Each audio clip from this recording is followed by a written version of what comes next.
Good morning, traders. Hope everyone slept good because we look like we're going to have a slow day here. Saw a couple of them moving this morning, MLGO, but not much more than that.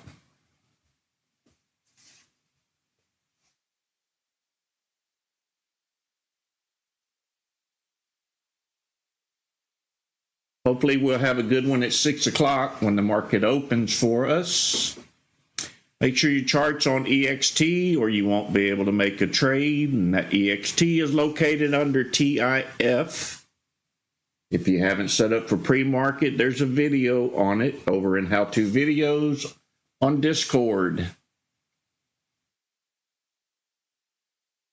Make sure your microphones are muted so I don't have to go mute you manually and forget that I muted you and then you get all mad.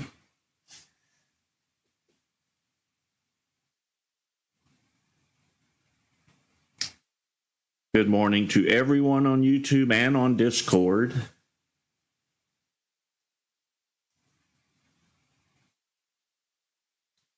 So if you're just new here and you're first timer, this is our volume spike column. We're watching for volume spikes to pop up and they'll look like this, bullish, but this number will be rising. As soon as it starts rising, we click on it and see what it looks like on the chart. This indicator here is looking back 30 minutes to see anything that moves. So once the stock starts moving, it'll get a low score if it's just moving a little bit. If it's moving a lot, it'll get a higher score. And you can see MLGO has been moving a little bit more than the rest of them this morning. Kind of took off back here around yesterday, I guess. Because our market's way over here. So nothing really substantial yet. So all we do is sit here, have our coffee, wait for this volume spike to take off. Once it does, we click on it. Sometimes you got to be pretty quick to get into these things, so just be aware of that. I like to wait on pullbacks, and I'll be describing them as the session goes on this morning. And I'll be marking out support and resistance levels that we play off of so we don't get stung by a big red candle.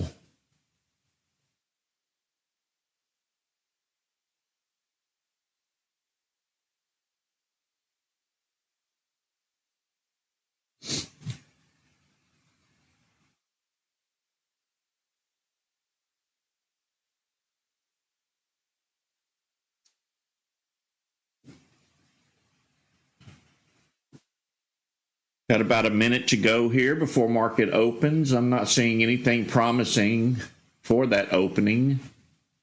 Yesterday was quite slow. We waited around. There was a couple of plays, not very much money, but we did get at least one.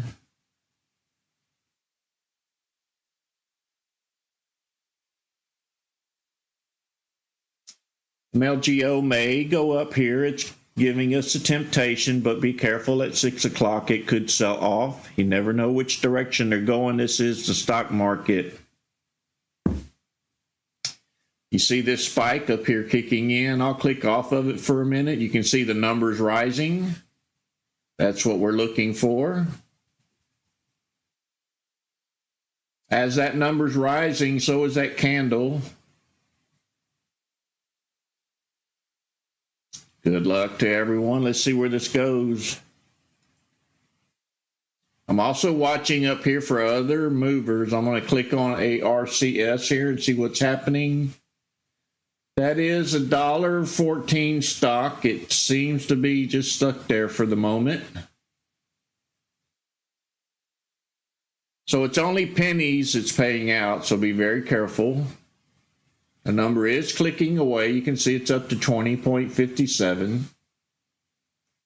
First thing we look for is this volume bar right here. This is that current bar. It says current bar volume, and it's frozen. It's too slow. There's not a lot of buyers in the stock.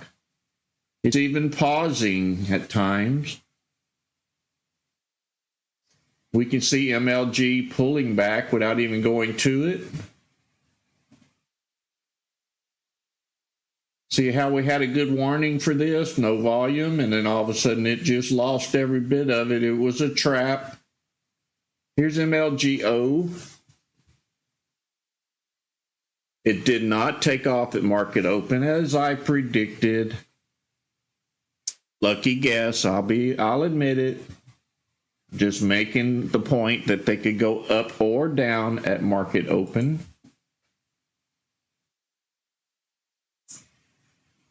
ACRS trying to recover. I wouldn't trust it. If it dropped that far, it can do the same thing when you're in it. The rest of them seem to be red.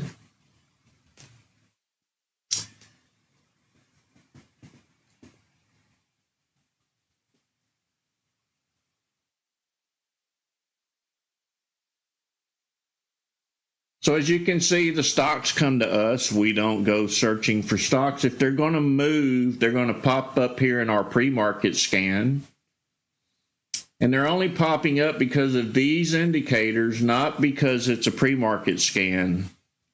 I have programmed these scripts to find the stocks and pull them up to the top of the chart here so that you could see them without having to go looking for them. And we sort it by Momo, and you do that by clicking on the name until it brings all the numbers to the top, and that will bring all of the stocks to the top that have a number.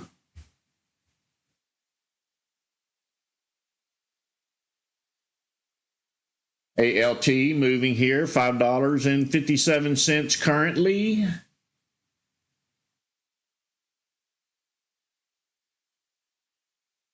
So I'm watching the volume bar on this one too. It's also frozen, barely moving.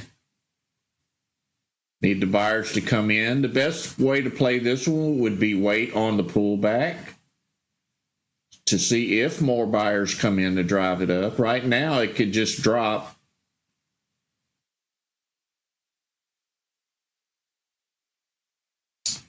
That may be a pullback, but it's so low a volume, I think I'll pass on this one.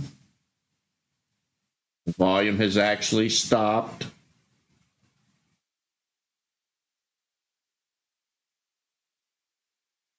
We'll keep an eye on it here for a minute, see if it starts gaining momentum.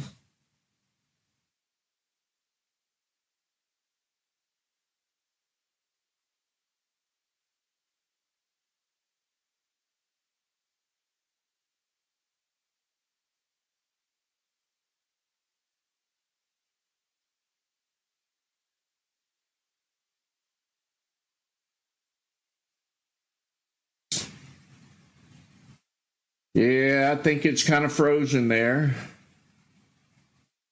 Not much buyer interest. ALT's been moving for a couple of days. It just can't seem to get off the ground. I think we did get one play off of it earlier.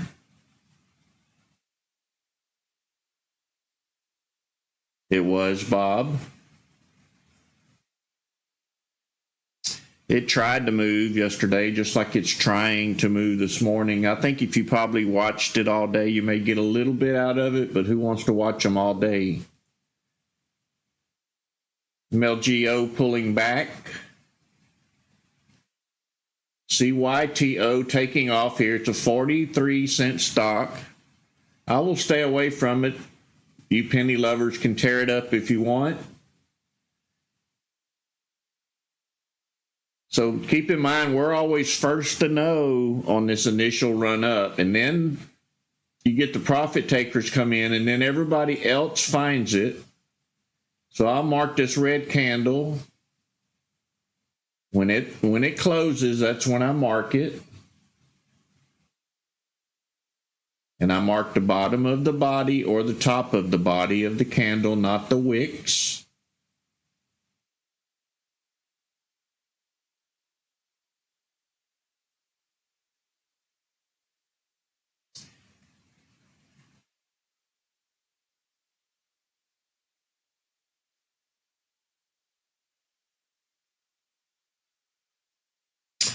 It's not cooperating this morning either.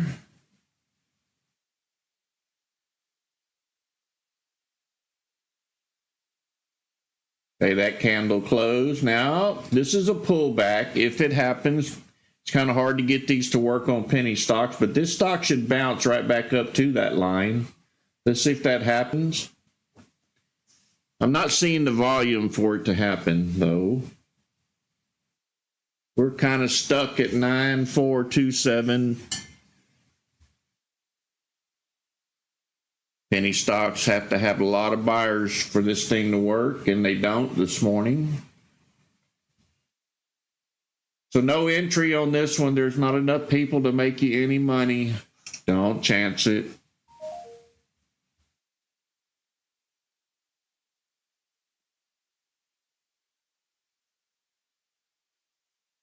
Waiting and watching again.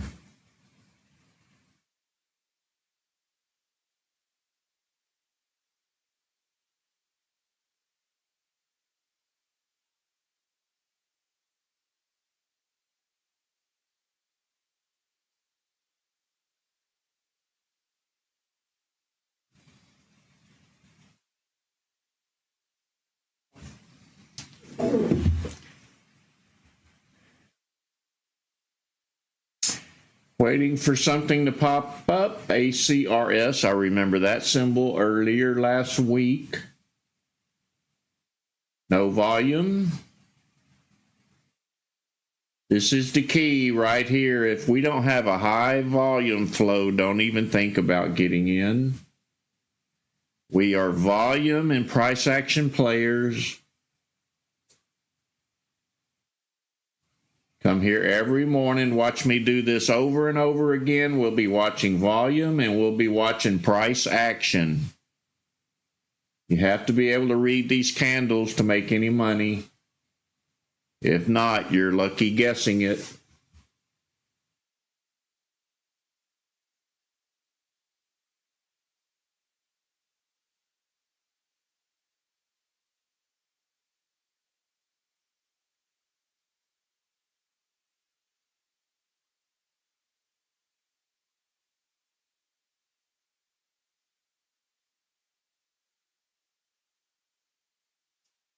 Got to watch that volume, Dana. It'll bite you every time. Got to have high volume flow where you can sneak in and sneak out and nobody knew you did it. That's how I like it.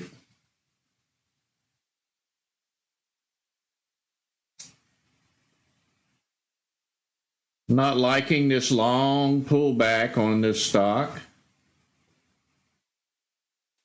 But it still could be a good one. I'm never 100% right. And I'm probably one of the few to admit that in this stock market on YouTube.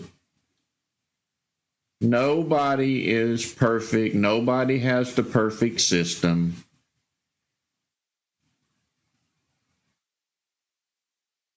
I may have a better system, but it's not perfect.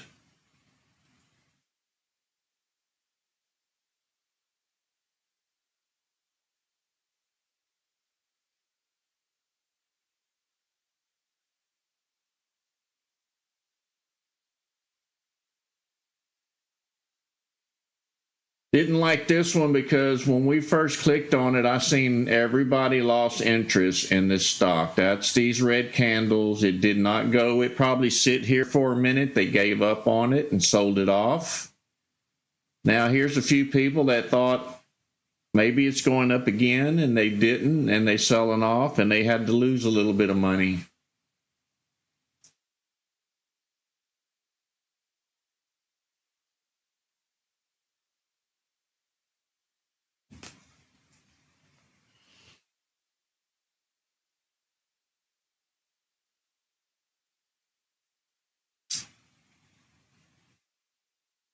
Yesterday, I took a $16 loss, nothing to cry over. I took a shot at one. I think Dana made 80. I lost 16, so he took my money.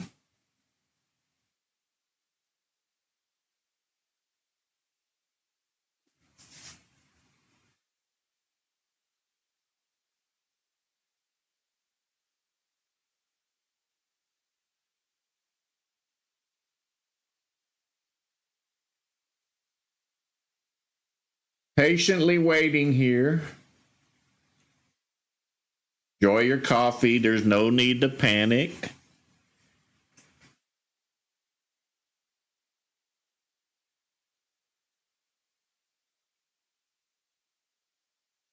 Hey, the truth hurts, Dana, doesn't it? You just gave your money to somebody this morning. Let's call it donating.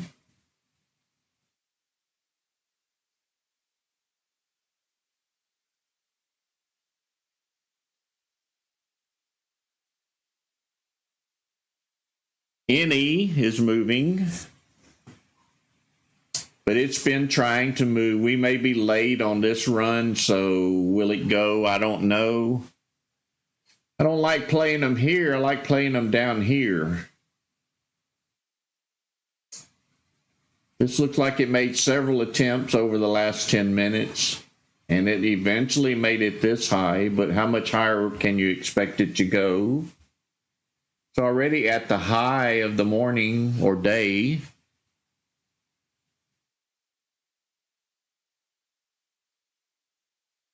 Let me zoom in a little and see what's happening. So if it's going to pull back, it'll be just like this. You'll get a green candle, a slight pullback, a little bit of green, a slight pullback. This would be the third pullback. So is it strong? I wouldn't think so. So I'm not going to mark it out, and I'm looking at very low volume again. There's that big red candle. We saved a few dollars by not jumping in.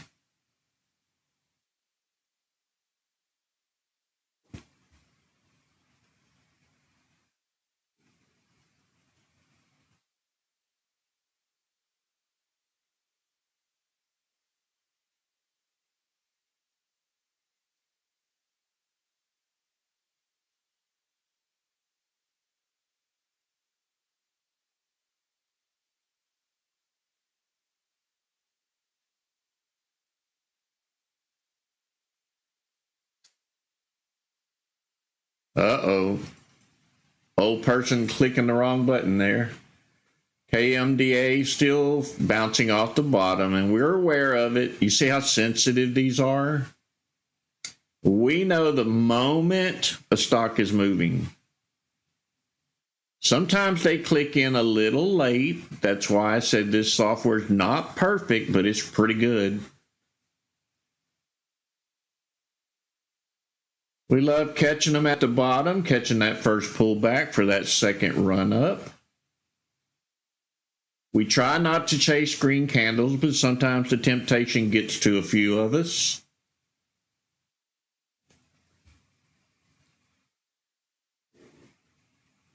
SYRS not showing on my scans. I'll put it up there. It's probably a cheaper one. SRYS.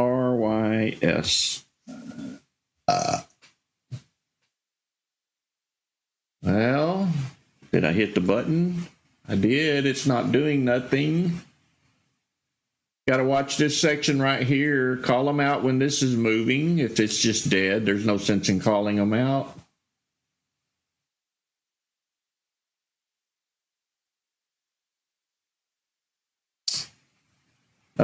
This one down here.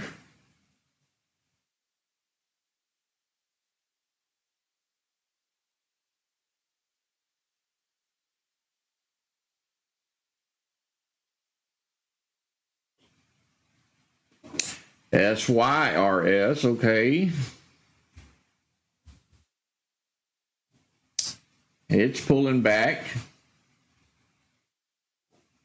It's selling off. It's not pulling back. It won't go anywhere.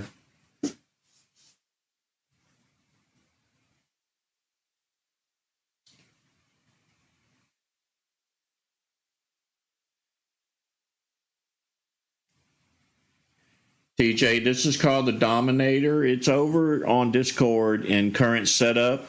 I believe it's step number 5. I'll walk through all of these indicators at 6:30. Let's get past market open, see if we can't make some money first. Then at 6:30, I'll describe each one of these indicators and who I am. and what you should be doing and what I should be doing.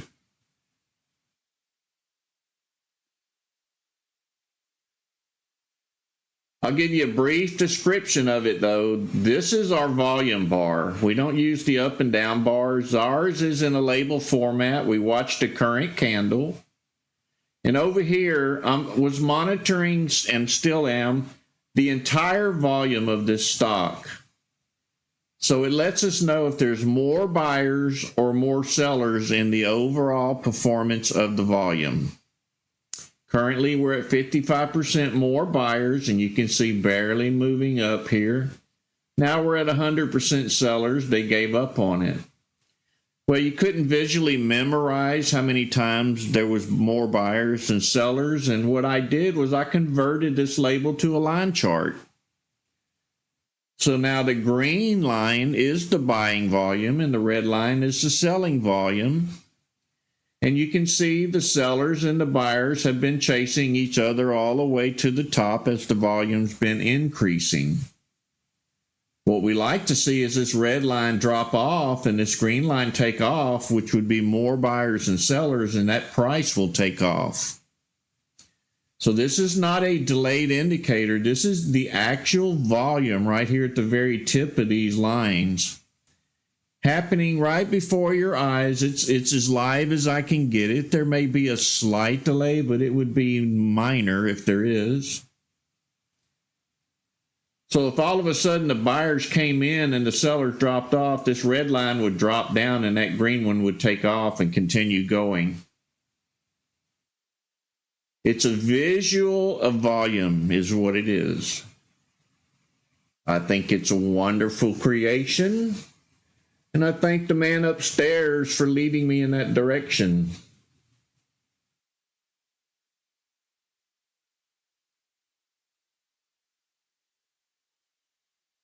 So now you can see the buyers outnumbering the sellers right here. And it's continuing down.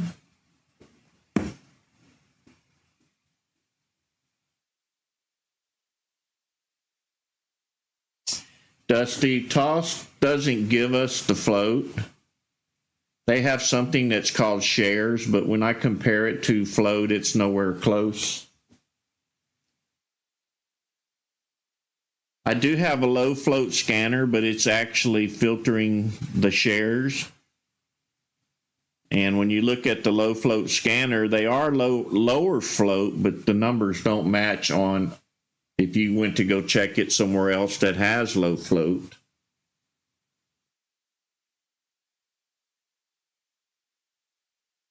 So sometimes the shares will say 10 million shares float, and you go somewhere else and there's only 3 million shares.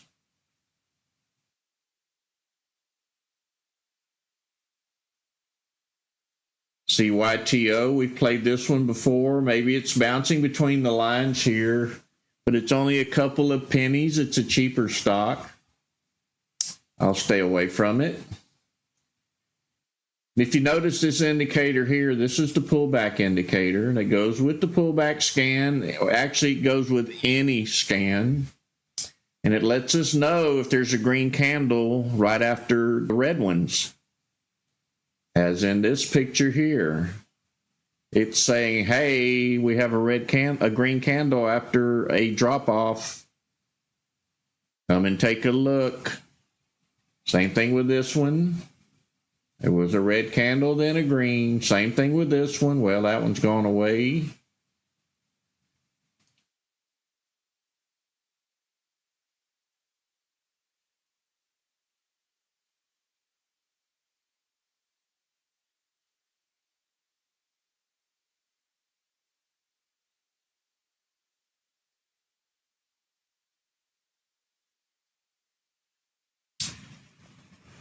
Okay, we're back to sipping coffee and waiting. I sure do want to make some money with y'all this morning, and I hope you make some money. Maybe 7 o'clock will pay off for us. That's probably going to be the next time we get a chance for a stock to run. News usually comes out at the top of the hour. I don't go read the news. You can if you want. If it's good news, I'm going to see it right here in these numbers. Here's ZVSA taking off. You see how fast we were aware of this? It was probably a few seconds before I even clicked on it. So it's going up. I'm going to wait on a pullback. This is the first run up.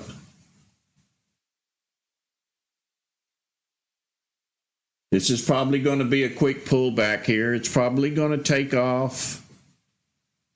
I'm going to mark the bottom of this red candle. If it closes down low, I like to see them pull back about 50% of that green candle. You see the buyers are still here. It's not going to go down much. So if you take an entry, it would be now. And we go up from 350 to almost 4. That's 50 cents. Now we got that 60 cents. Got to be able to watch these indicators, call them out just like I did. We saw it pull back. You would have had to get out at the top of this candle. That's why I say you have to be quick, right? So we'll mark that body. We may get another bounce here because there will be more buyers noticing this stock. So we may run back up again right after this. You have to wait, though. Don't just jump in because I said it's going to run back up because I can be wrong, as I said before.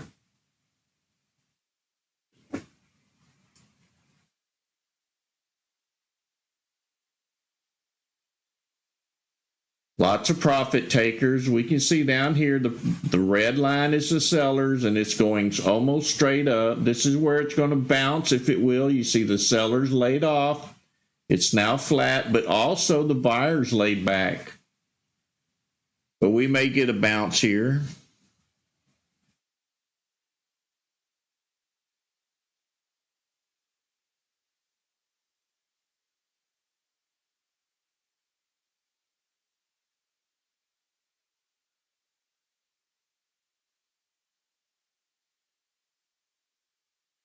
There we go. There's that bounce.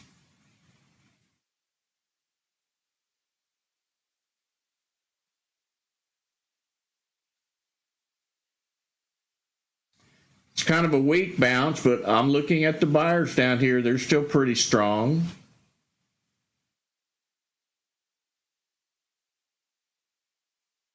There we go. We're going back up.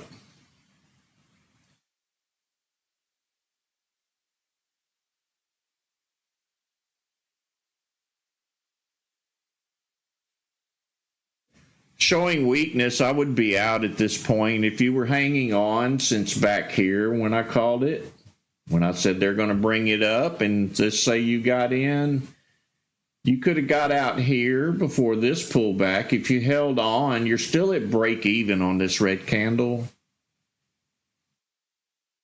But if you're still in it here, I would be out.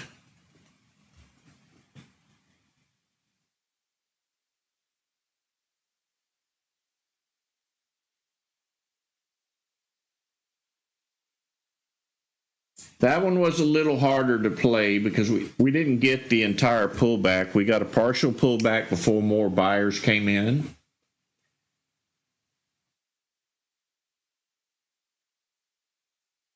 But that's how fast it can happen right there. You saw it popped up, and all of a sudden it was already up here when we clicked on it, and then it pulled back.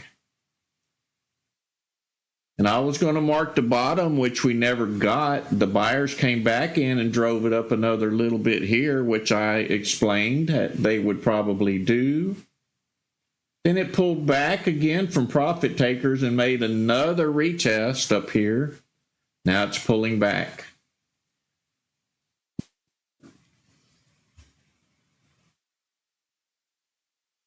Mike, it all comes with our current setup. You're going to get all of these lines and indicators. You won't get this 34 moving average. I put that on there myself. But you'll get these two moving averages and these arrows. You'll get this bid, ask, and spread label, and you're going to get this bearish and bullish all in one install. So all of this is combined because it's all working together. So this would be step one. I think step two is this indicator here. Step three may be this volume spike. And then this Momo, and then this dominator. So there's 5 steps total.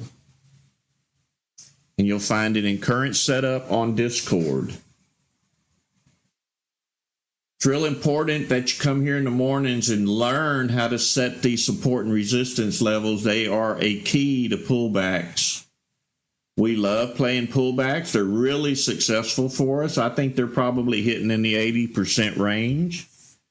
Just like you saw me call this one out here, this was actually a pullback of profit takers before the next bounce up. You'll hear me repeat this over and over and over, and you eventually catch on, and you know to buy the red one, don't buy the green ones. Buy the one that's pulling back and fixing to bust back up to the top. Most people, before they found me, they were saying, oh, well, this one's no good. It's selling off. I'm going to the next one. And they left the entry behind. That's how that goes. It's selling off. I'm done. But wait, I got something to tell you.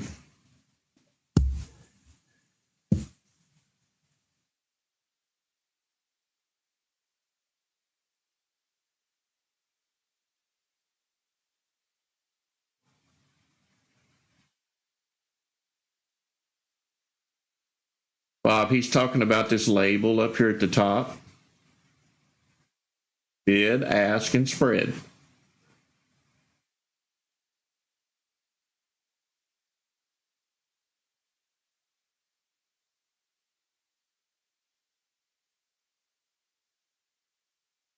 Did get another run up here. These buyers are still on top of these sellers.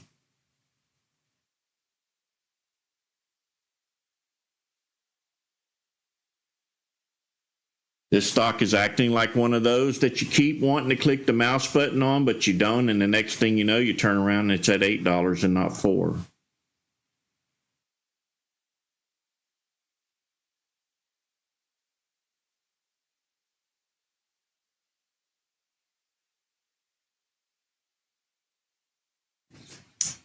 But we're scalpers. What you do is you get your piece of it and you don't look forward or backwards once you're done, or you'll be heartbroken. We don't care about what happens after we get ours, even if it goes to the moon.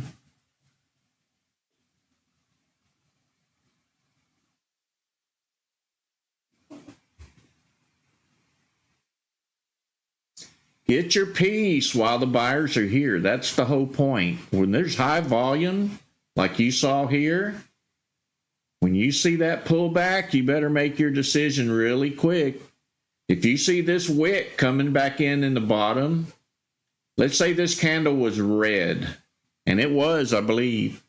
Then you see this wick on the bottom here start growing longer. That's the buyers coming back in to run this stock back up. We want wicks on the bottom, not on the top. So we'll see a big green candle. You'll hear me call out the pullback, and I would love to mark the body here, but it closed here and ran up again. But once you're familiar with the way these stocks are going to be working, that sometimes we don't get the entire pullback, you may want to take a play on that red candle and run it up to the next level right with them. So wicks on the bottom if you're buying, wicks on the top if you're selling. Keep that in mind.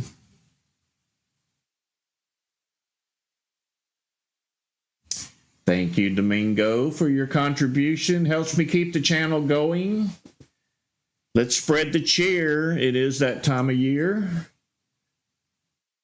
Let's show people this market ain't as tough as they think it is. We can pull out some profits.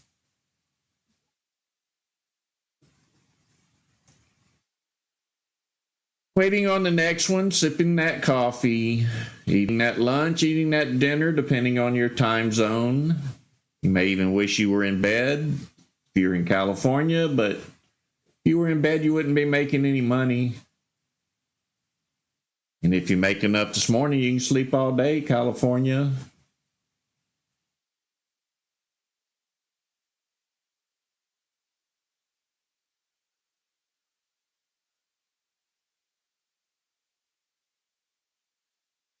Good job, Gigi. Don't matter how much you made, it's that you made it. Once you don't lose anymore, that's when you up the share size.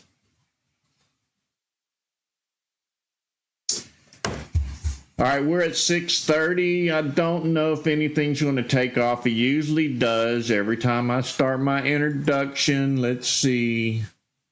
This is ZVSA. It's still trying to go up a little higher. It's looking really good on these volume lines. Still has a good volume flow to it. Might be kind of late to get in, though. I probably wouldn't chance it. So it was a good mover. Let's move on here. I am Ricky Gaspard. I'm a guy who trades from his home office.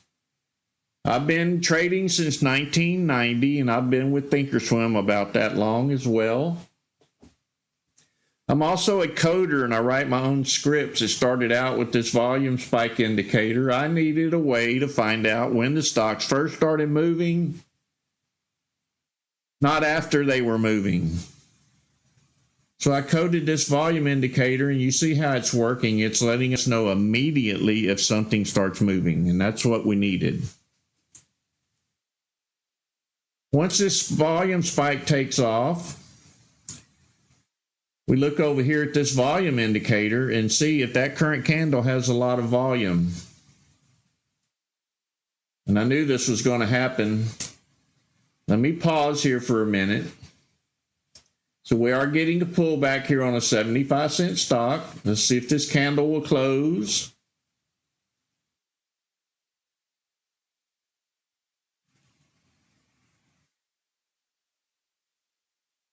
You can see the buyers coming in. As I said earlier, I may not get to mark the pullback here. This would be a support level up down here. This is a resistance level. Pulling it back. It's only a penny stock, giving up nickels. Don't be too anxious to get in. It may not be worth your investment.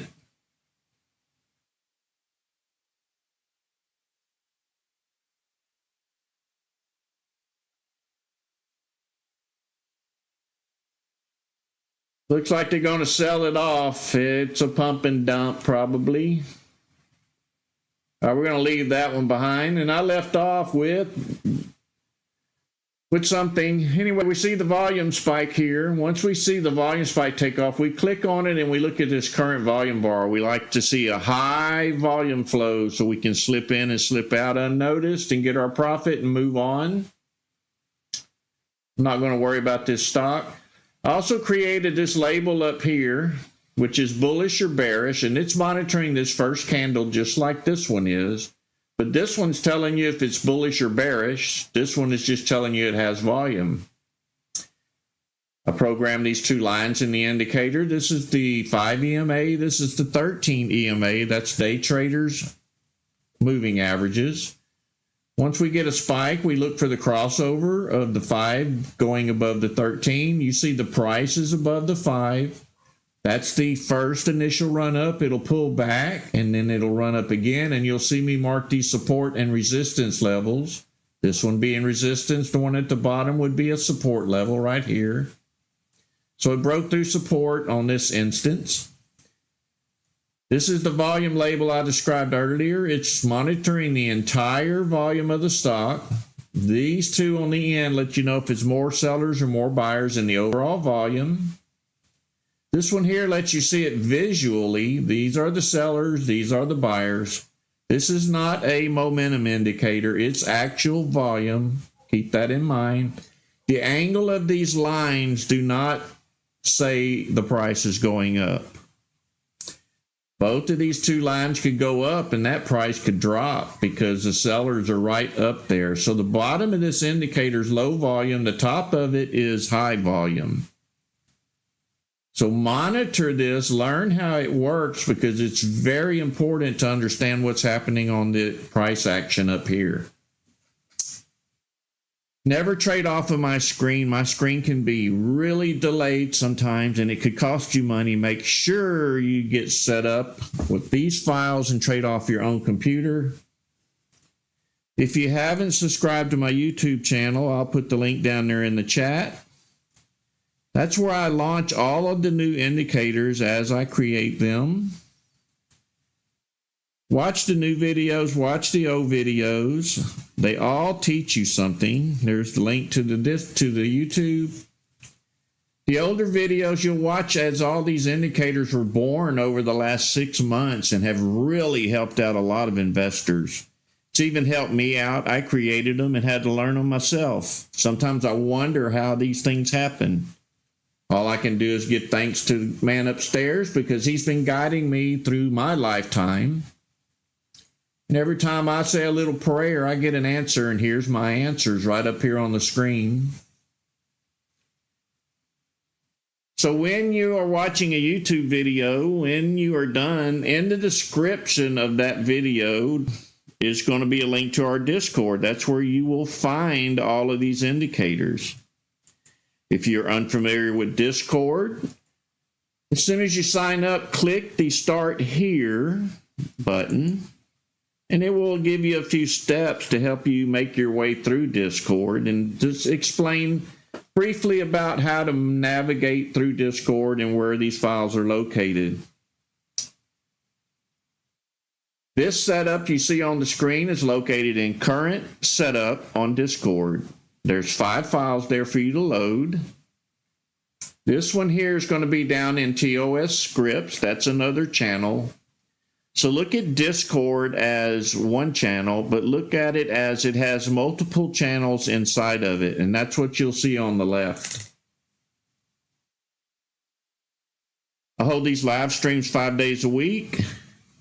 They start at 6 a.m. to 9:30. And that's Central Time. I'm in Texas.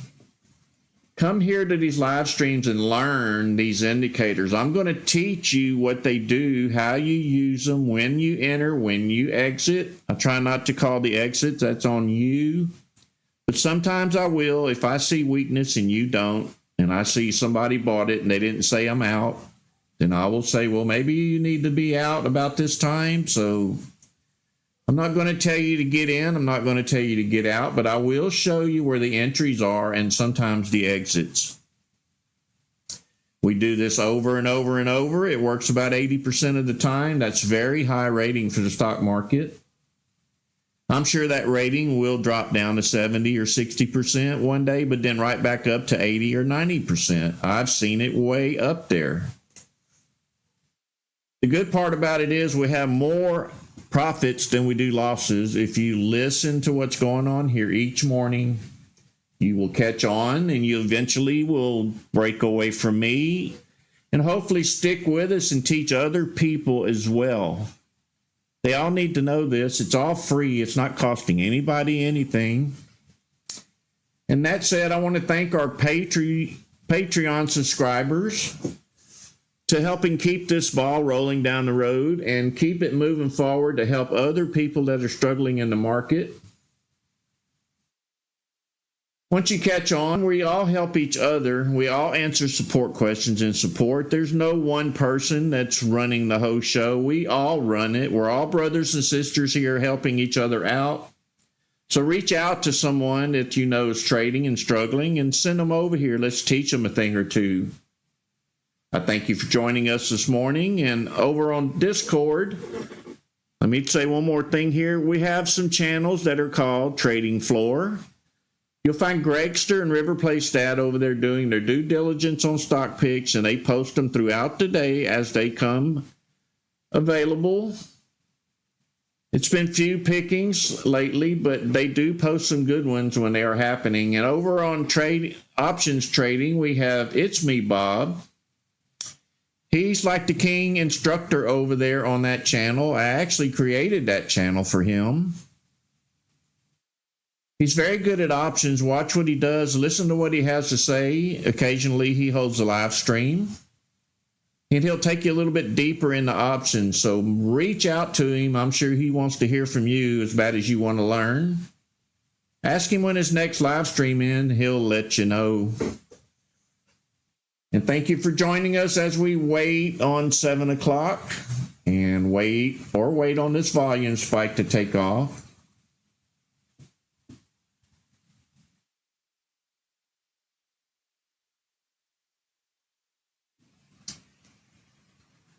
Jim, I know I force everybody to buy multiple monitors. I'm sorry, but you should be making money to pay for it if you stick here long enough. It's hard to crunch it all on the screen. Just know that I wore those shoes before. Like, man, I need another monitor. I'm sure there's quite a few of you feeling like that right now. But it's not cheap to do a good setup. Earn it, then buy it. How about that? If you earn it, you deserve it.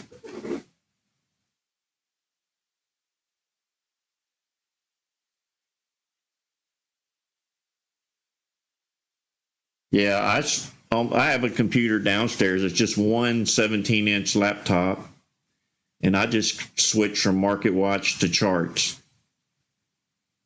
So if you set up the MarketWatch tab, you can pull up any scan right there in that one watch list. You can just switch to the scan you want to watch. Back to charts, active traders right there on my right, and click if I want to make an entry or not. Up here, it's a lot easier. I just look around. I've got multiple monitors, 5 total. Because when you're doing these live streams, you don't want to also have to be clicking everywhere. So I just look around. If everything's lining up, I make a decision.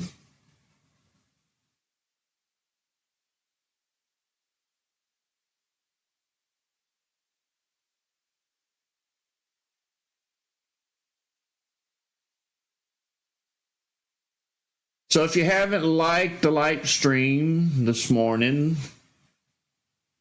click the like button for me. Help YouTube pay me for what I'm doing. We all have to do this together. So if you want to pay it forward, click the like button for me. Let YouTube know that you like what you see. And it helps me keep my rankings on YouTube and keep this stream going. Once you catch on, and I know you will eventually, and you're into the money and you're all happy, if you feel like paying it forward, we have a Patreon. If you want to do a voluntary donation each month to keep it rolling, that opportunity is there for you. You'll find it over on Discord under information. It's the first link there.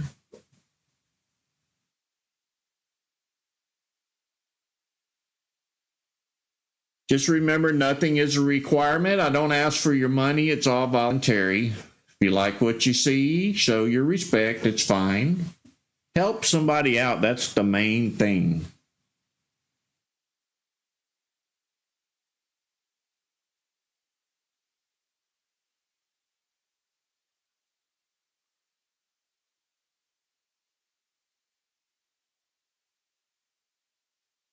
Even if you want to become an instructor, if you are a fine-tuned investor and you want to offer your information, I can help you out there. I'll create you a channel if I need to. You can hold live streams here just like I do, just like It's Me Bob does. A couple of them get on one-on-one on a live, and we all have fun. So if you are good at what you do, and you want to help others out in live stream, you can do it once a week is fine. Just let me know. I'll set you up, let you know how to do it, where to do it, when to do it, or whenever you're available to do it.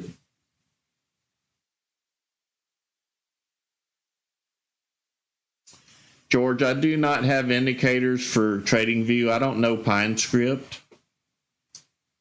I've been steadily coding in ThinkScript for about 15 years. I tried to convert them over, but man, I just don't know PineScript. So what a lot of people are doing is they're downloading the ThinkorSwim platform, turning on the live data. That's all free. And you set up here, maybe fund it for $50 and just let the $50 sit there and trade on TradingView while you watch ThinkorSwim. Just make your trades over on TradingView. There's quite a few people running multiple platforms because they also trade on a different platform. So they turn ThinkorSwim into their monitoring platform and do their buying and selling on another.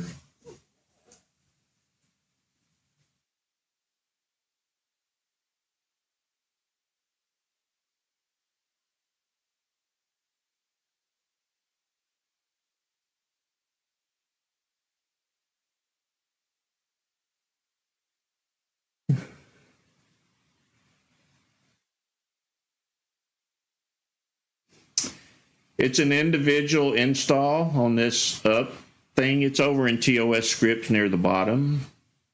You'll see up/down, pull back, up/down. You install it separately, then install it over on the watch list. Just make sure you watch video number 8 and how-to videos. If you don't know how to put these in a watch list, watch that video. It'll walk you through it.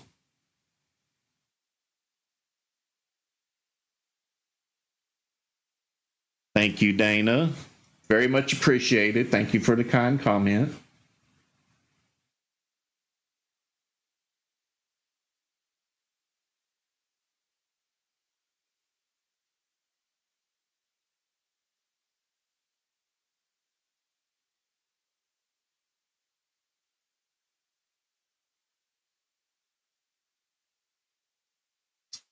So if you're new here and you join our Discord and you want to find out if this is the real deal, if I'm the real guy, just ask around. Or go to my YouTube channel and read all of the comments. Try to find one negative comment. Just one.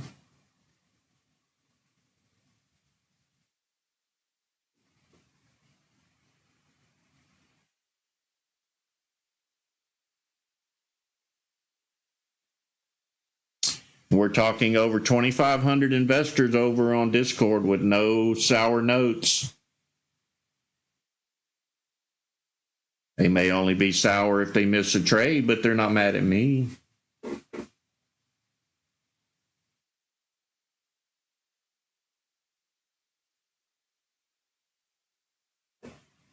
You'll get there, OT. Just give it time.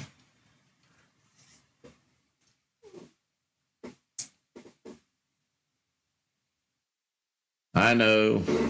I made you buy a computer. I know. I like to say earn it first, but if you don't have one to earn it on, then I understand you had to buy one.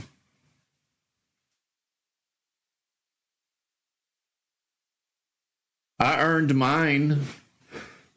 The wife said, you're not buying all that stuff unless you earn it first.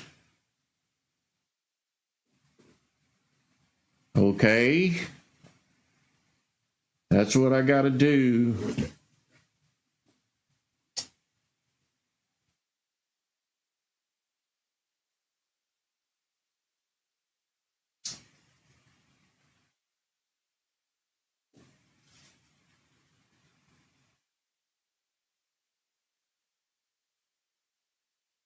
See you later, Installer Pro. Be careful out there. God bless, brother.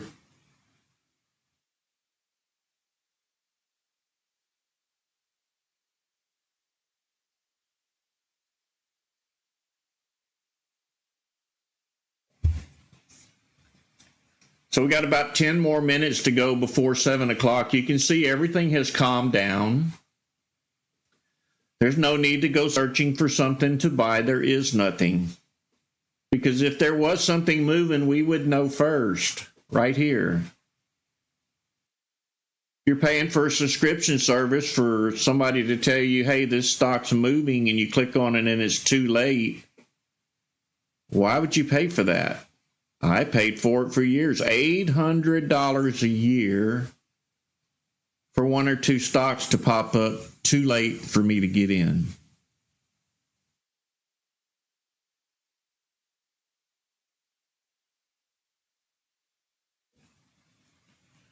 Roger, I'm so good at stocks. I've perfected trading stocks. That's my specialty. I stick with stocks. I used to trade options, but that was years ago. I don't think I've ever traded futures. However, I probably could, but I haven't figured out why yet. When I come here in the mornings, and my opportunity is from 6 to 9:30. Usually I'm trying to be done by that time.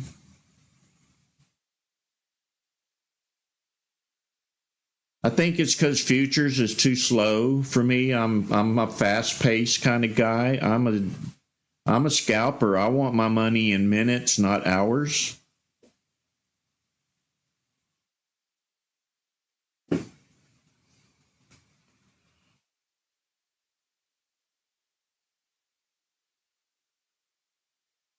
Good morning to everyone who's just popping in. And I know when it gets close to market open, there'll be a bunch more coming in here because they don't play pre-market. They come here to watch market open. And that's cool.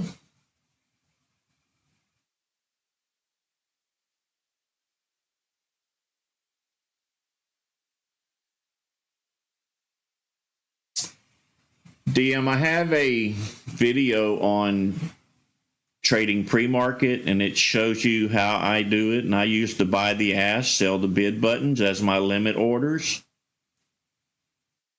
Sometimes I use the latter, sometimes I don't, but it's mainly the buy the ask, sell the bid, or flatten now. And flatten now, if I buy numerous small share sizes along the way up and don't remember how many shares I bought, I hit the flatten now button to get out of all of them. There is a video on that.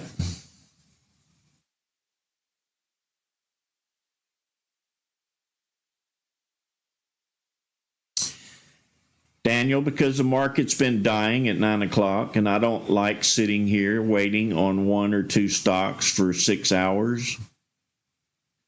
And pre-market has been a real blessing for us over the last several months.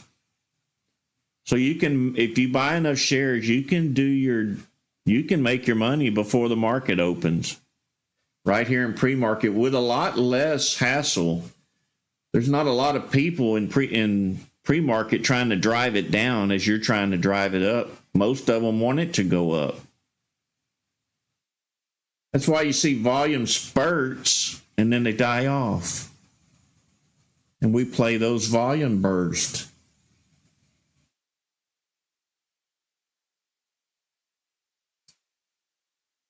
It does. Oh, it doesn't anymore? It used to. Well, in that case, you can look in your active trader and it tells you how many shares you're holding. Be right above the ladder. As you're clicking the button, it'll tell you. But just remember to change your quantity to the total that you own if you want to get out with one click of the button.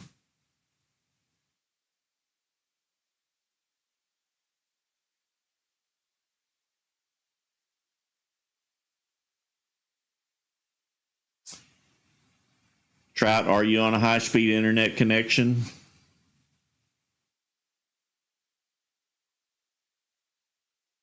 And are you on real time? Is it green up in the top left corner that says real-time data?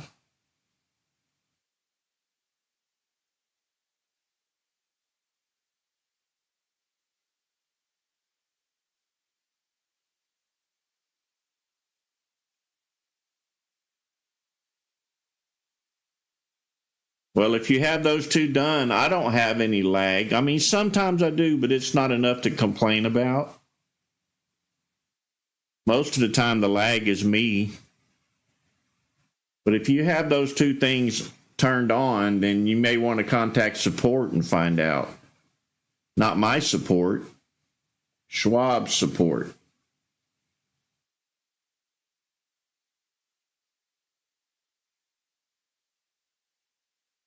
Alfredo, usually we have a little rally during Christmas time. I've been waiting for it to happen.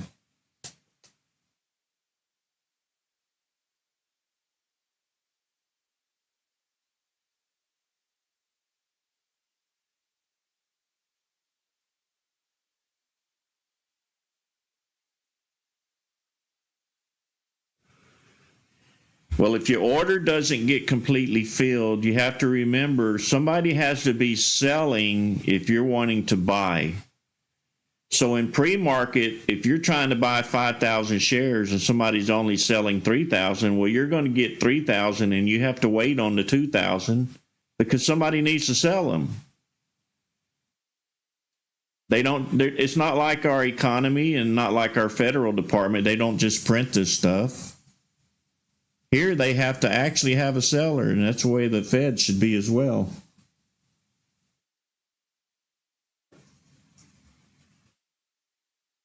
So if you're trying to buy 5,000, somebody needs to be selling 5,000.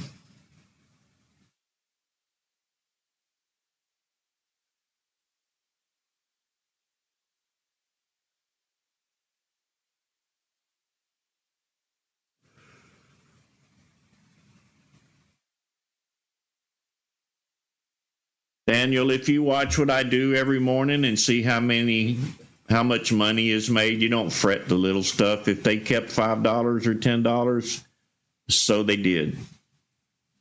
They're not charging us for the platform. They make their money on a spread. Everybody has to win a little bit of something.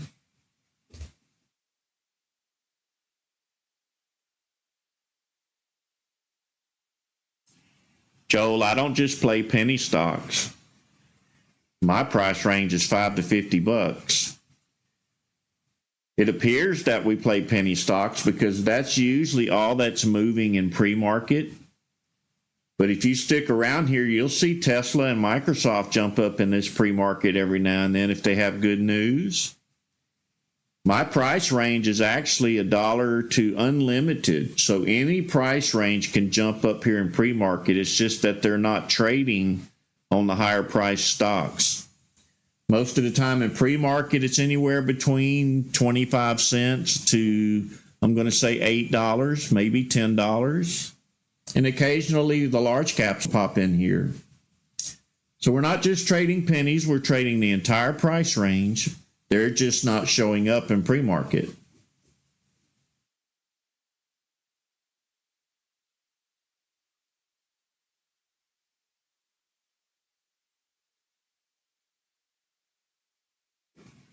Thank you, Rod, for that information. I used to could use it, but I guess I'm not keeping up with the new times here.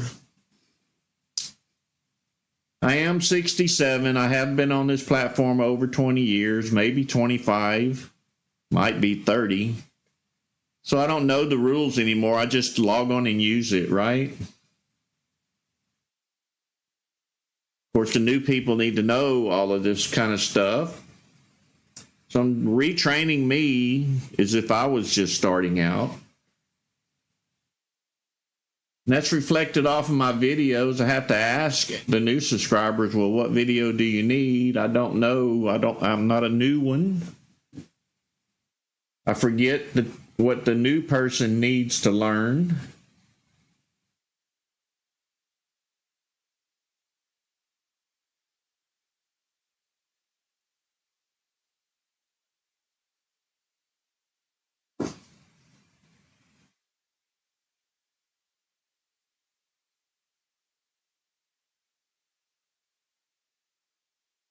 Yeah, I'm ready for a stock to pop up. Come on, it's 7 o'clock. Let's focus here for a minute, just in case you see this thing take off in either one of these watch lists. I need at least one good play this morning. Come on. I'm watching the numbers. Nothing up here. A couple of green ones here, but they're not really moving that much. 22-cent stock. I'm not interested. 36-cent stock, I mean. Usually it's like 702, 703. Something will pop up. If news came out, people need to read the news. And then if it's good news, we'll know because they'll be buying it right here.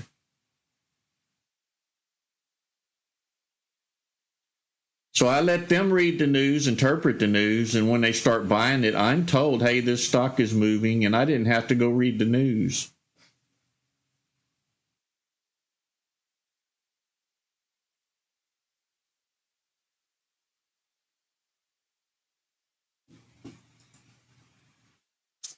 ALT up there again. I don't know if I trust this stock or not. You get these big green candles, and the next thing you know, you're back selling off again. Looks good down here, though. We are at low volume. Remember, I said this is low volume, this is high volume. But the green and the red are like tied together as they're trying to rise up here. It's like the sellers don't want it to go up, but the buyers want it to go up.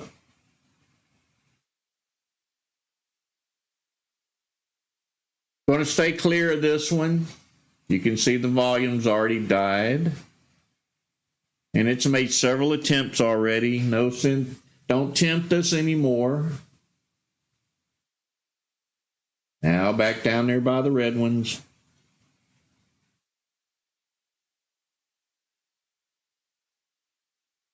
Scott, that is a good idea to do. I just don't do it. I don't feel I need to. I probably should. You're probably right, but I don't.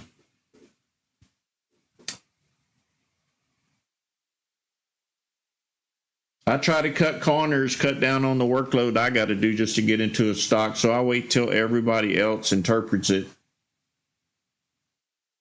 If it's going to move, I'll know right here. It's not looking like we're going to get a 7 o'clock play.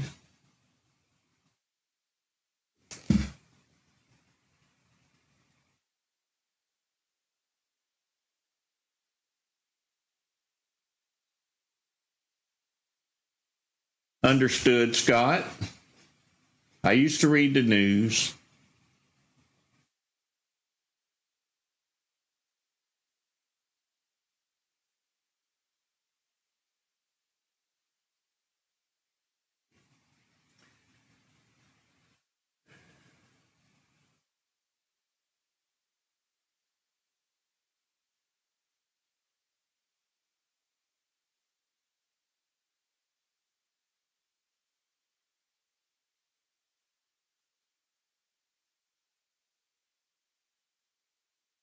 You got it, Joel.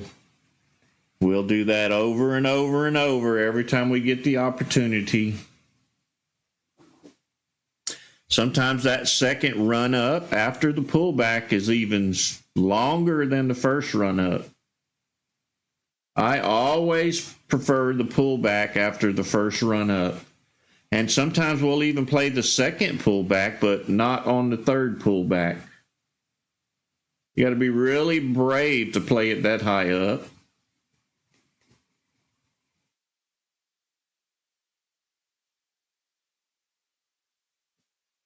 Joel, just give it time. You'll see that we do the same thing over and over and over. And you'll hear me repeat the same words every day, just like that annoying green parrot. It doesn't never shut up. It's over and over and over, the same thing, the same thing, the same thing. And you catch on, and hopefully you become that parrot.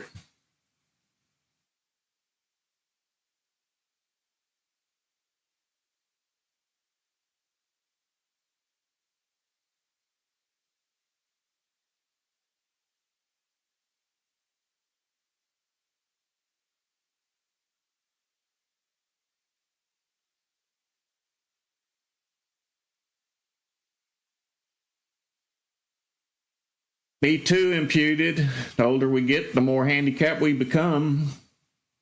All I can say is just don't mess with my mouse clicking finger. That's all I need to get by.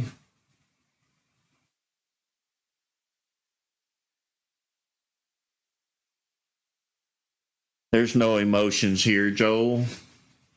Either you win or you lose and you move on. Why cry over it? If you're wrong, just get out quick. Don't hang on for a recovery. It's not going to happen. If we laid everything out correctly, there was a spike, there was volume, the lines crossed, there was a perfect pullback, and we get in and you lose, you did everything correctly. The market didn't cooperate.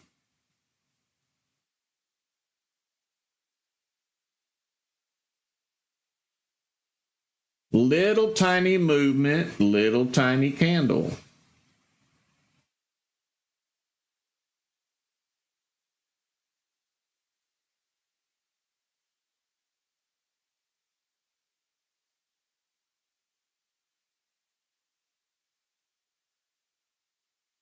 Daniel, this is what I do right here. If they pop up, I watch numbers for a living. That's how I like to refer to it. I watch numbers here, and I watch numbers in here, and I watch price action. That's all I do. I don't care what pops up here. As long as it's moving like this one. You saw me click on this earlier, and it was way down here, right?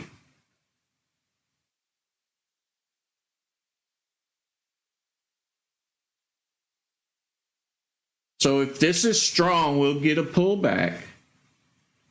Yes, we missed the first initial bump right here, but it's been trying all morning. So do we chance it here? Probably not. We wait on a pullback. So let this candle close. Because if you get in here, chances are it's going to end up here, down at the bottom. Okay, that candle closed. We should have a red candle from profit takers here now. They're freaking out. They're seeing a red candle. Or buyers came in. This is why I said I'm not 100% correct all the time.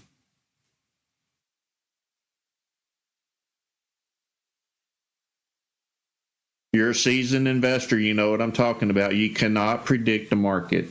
You just can't do it. So maybe now we'll get that red candle.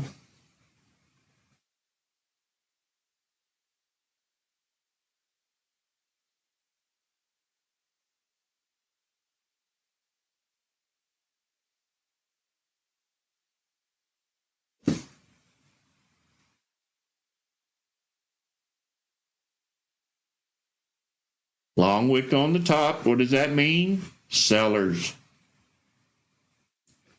They're giving up again. And the buyers are saying, no, we want it to go up. You see the angle of this green line on the volume down here where I'm pointing?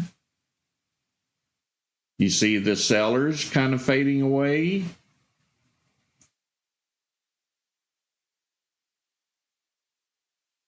This is not a real good play here. The ones we like, they just run. This one is struggling.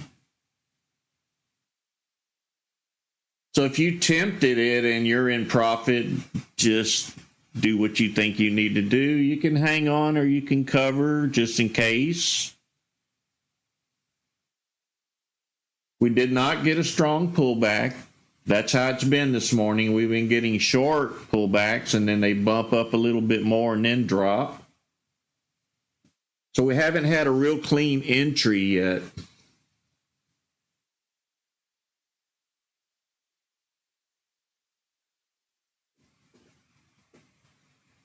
So you say you missed this when you only missed a dime, and you probably wouldn't have got the whole dime. You probably would have got about 5 or 6 cents of it.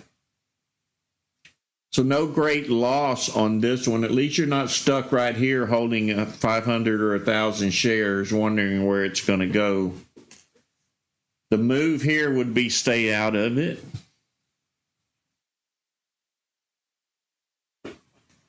And that's evident back here. You see how many times it's tried to come up. Then they gave up and the volume died. And then all of a sudden somebody says, okay, let's try again. And it looks like we're headed for another failure.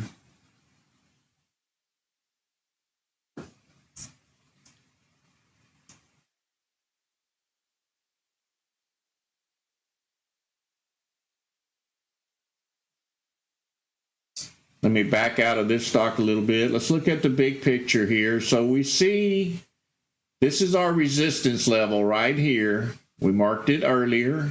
We're still struggling to get above that level of $4.03. It's probably more like $4, but we'll call it 403.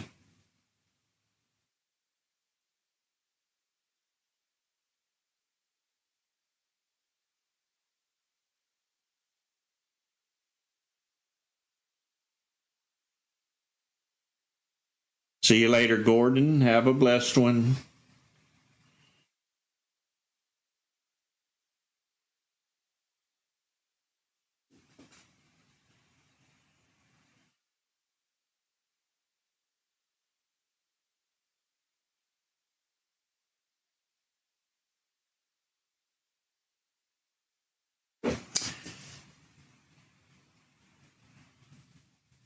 Thank you for being with us this morning, Back Road. Have a safe day and God bless.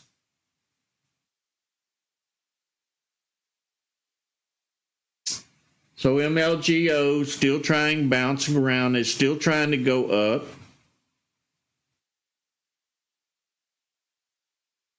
Since it's a struggling stock, I would stay out of it. I'm not going to buy it. It's tried too many times to break this level. It's probably going to come back right around and go right down below it. And I could be 100% wrong, and it could be at $7 later. But from the way I see it responding, it's not responding very well.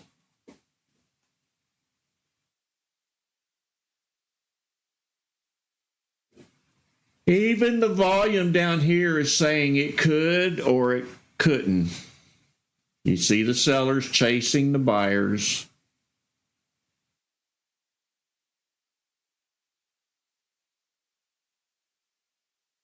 And then Dana will pop in and say, I got 1,000 off of that one.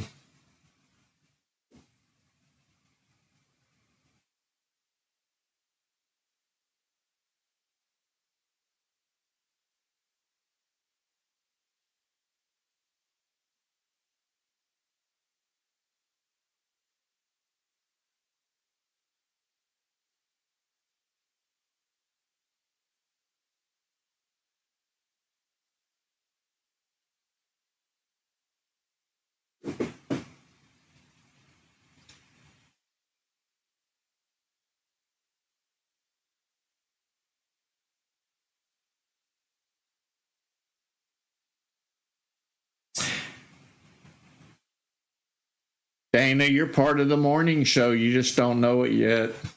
Everyone meet Dana. Dana seems to pull a rabbit out of his hat. I say don't buy green candles, and I think Dana does.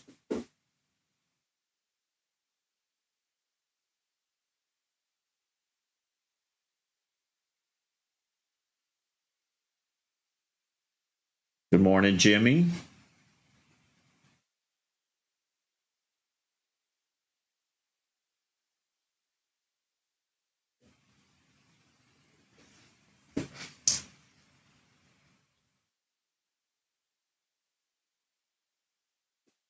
Dana, you are now a celebrity. You can pay me later.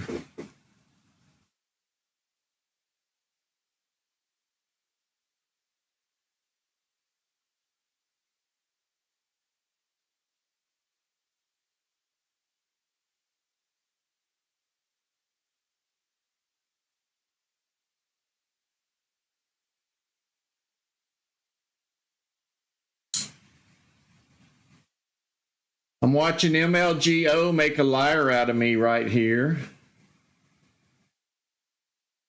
But look how many times it's struggling. Look at the top wicks here of it trying to go up.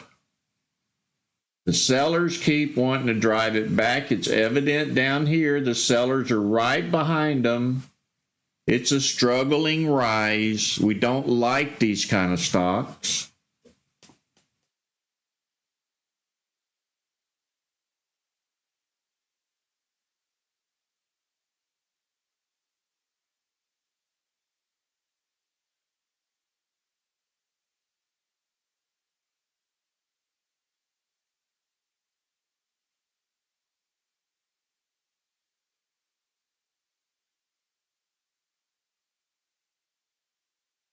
Yeah, I'm going to say the resistance level is right here, right at the top of this candle, the body of that candle. It's not a good one. You could have got lucky and made a few dollars off of it if you were brave enough to hang on through all of this, these top wicks. You could have made a few dollars, but not very many. Not worth the risk, not worth the loss, really. So we're waiting for these volume spike columns to take off again.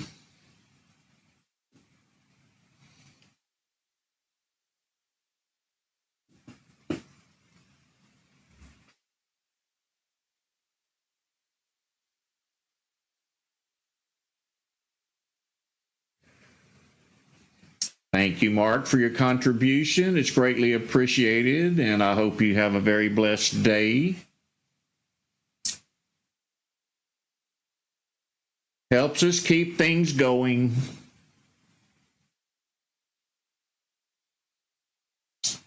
I love helping people, especially when you help people and you get this many compliments. It's the greatest blessing ever. I'm very happy I reached out and did this for free. But the free is not the point. The point is that I'm glad I reached out to help. I've been investing a long time, and I know a lot of investors, and I know a lot of them were giving up on it. I seem to be one of the lucky ones that was still keeping his head above water. So I started putting my brain in an indicator, and this is what I came up with. What am I actually doing that they're not doing? And can I present it to them in an indicator? And I did, and it worked out. Thank you, Lord.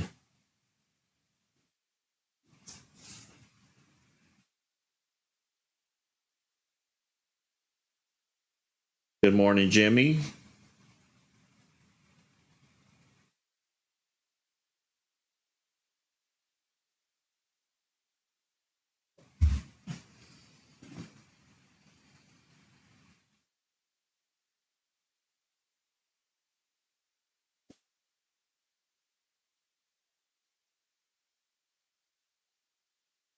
Thank you, Joel. I think it's amazing too.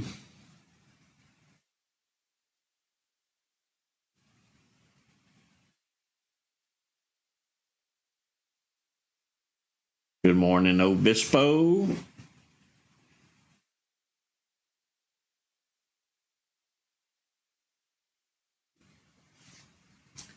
So look at MLGO. There's the weakness we knew was going to happen. So that should be a support level at $4 for a bounce up, but the way it's responding, I don't trust this bounce. It can't go. It needs to blast off, and it's not blasting off. It's like it's on a quarter of a tank of gas and afraid to push the gas pedal.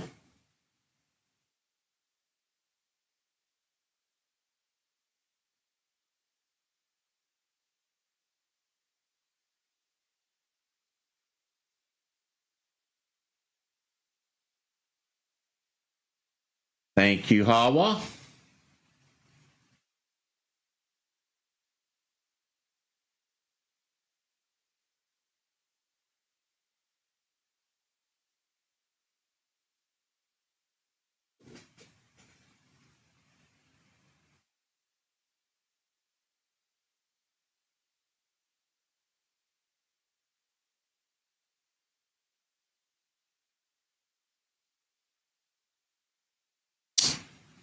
We hope so, Awesome Zone.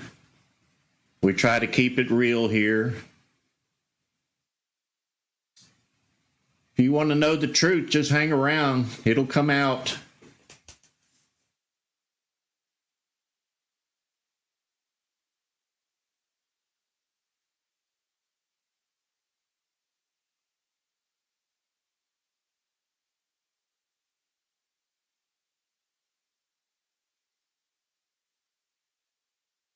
See you later, Dana. Thank you for joining us this morning. You be safe out there and God bless.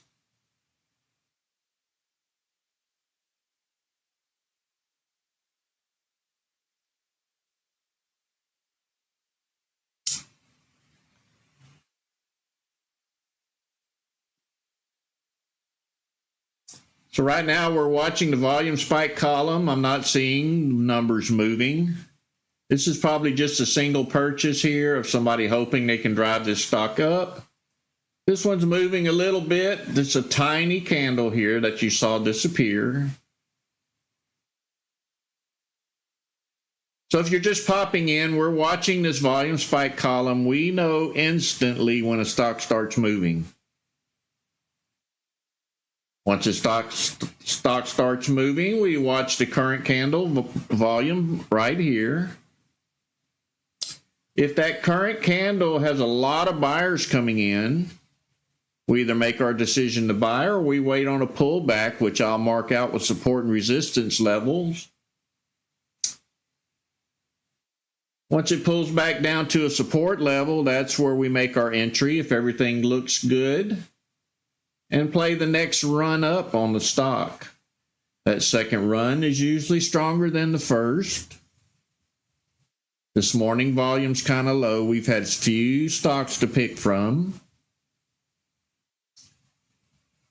But we don't care. There's always a good day coming. Can't win every day, especially in this market. We had a good Thursday, Friday, and Monday. Yesterday not so hot, today not so hot. We just have to wait, be patient. It will happen. Don't try to push a play. Don't try to create one. When you try to create one and when you're guessing, you're going to lose money.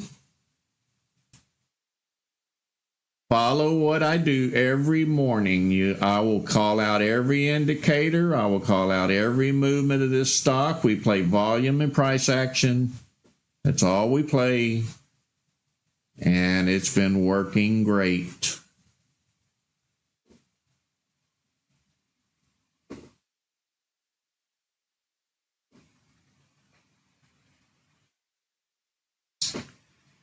So CMND was yesterday's stock that was moving around, teasing a few people.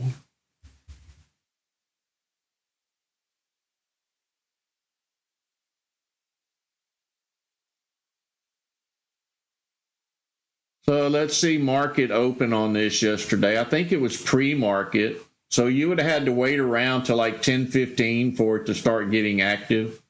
I wouldn't have waited for that. It was a really volatile open at market open. So we did not get a play on it yesterday. Some of you may have tried to get a play on it yesterday. It's not looking real good at the moment. There's a volume spiker here. This is MLGO making another attempt off of that $4 support level. You can see how it bounced around on it right here. It did not immediately go up.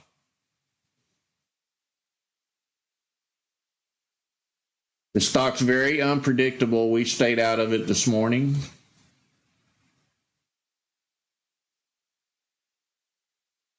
If you're watching the volume right here, remember this is volume. It's not a lagging indicator.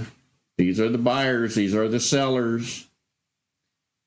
You can see the sellers are right up here with the buyers, waiting on them to give up so they can drive it right back down.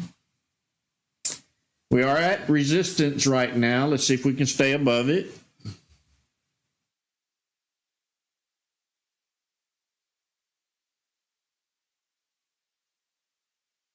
So keep in mind, if you've been here multiple mornings, you know these are not moving averages. Don't confuse them. This is volume.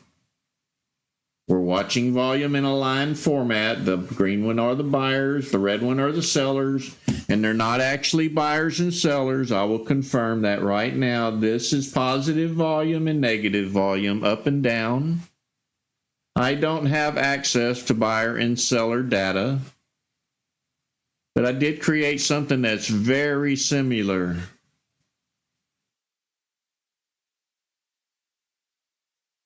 See you later, Jimmy. Have a blessed day, brother.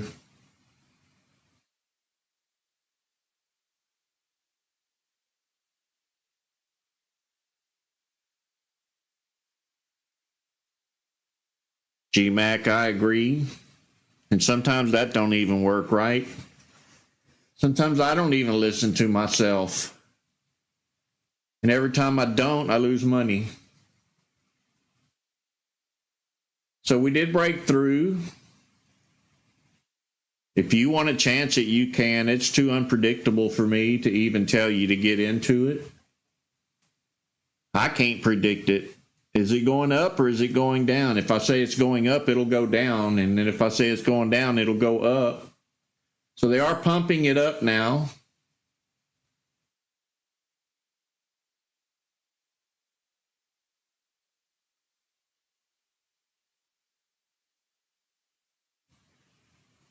Can't predict this one.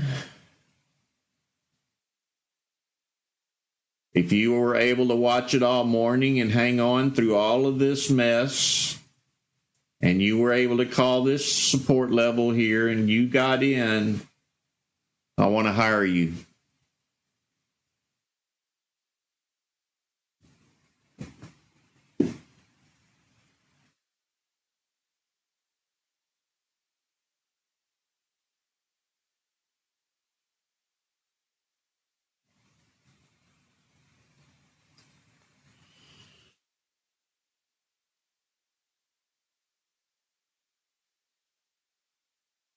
I'll zoom in on it a little bit so we can get a better look at it.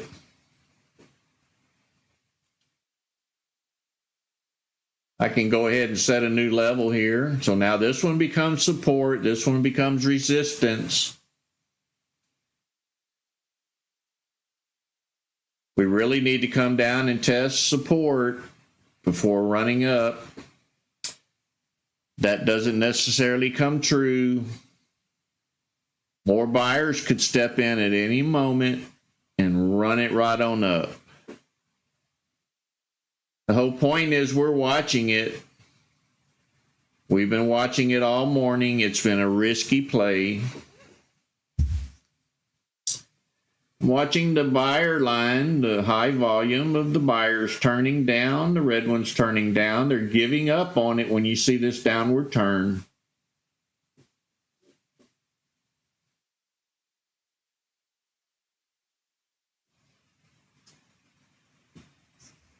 You can see the increase in volume by the angle of these lines slowly working their way up to the top. Down here is low volume, up here is high volume.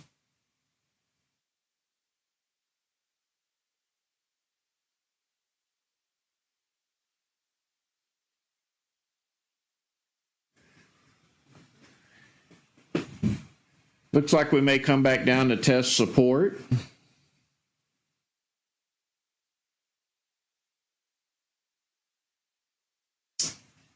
And we see the wick on the bottom developing.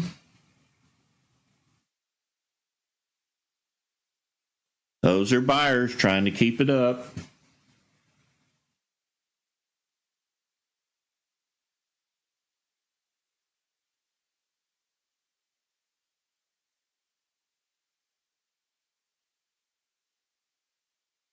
Retesting for 46 again.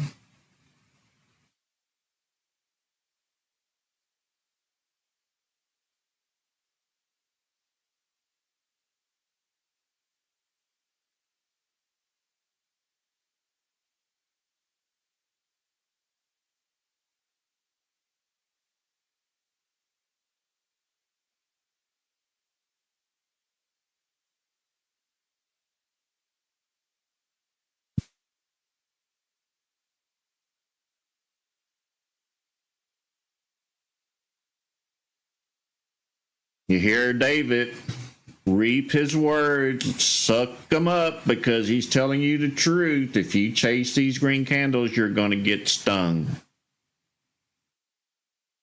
Wait on pullbacks. If you wait on the pullback, it doesn't pull back once you're in.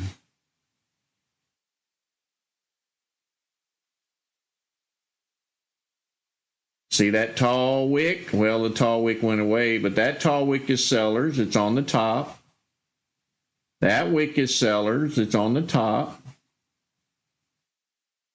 You can see the sellers and the buyers down here. The sellers are right there with them. This stock is struggling. This line needs to be down here somewhere while this green one is pulling away. That's an indication of a strong run up.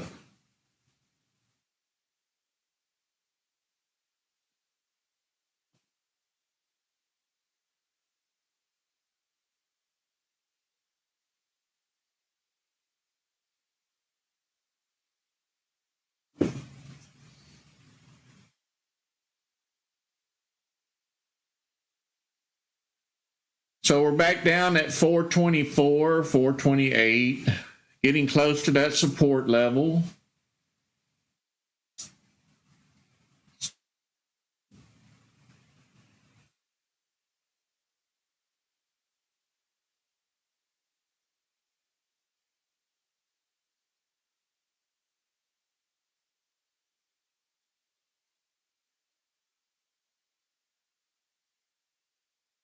This dominator's telling you the story. Pay attention to it. It's letting you know that buyers and the sellers are running a battle here. They're both neck and neck.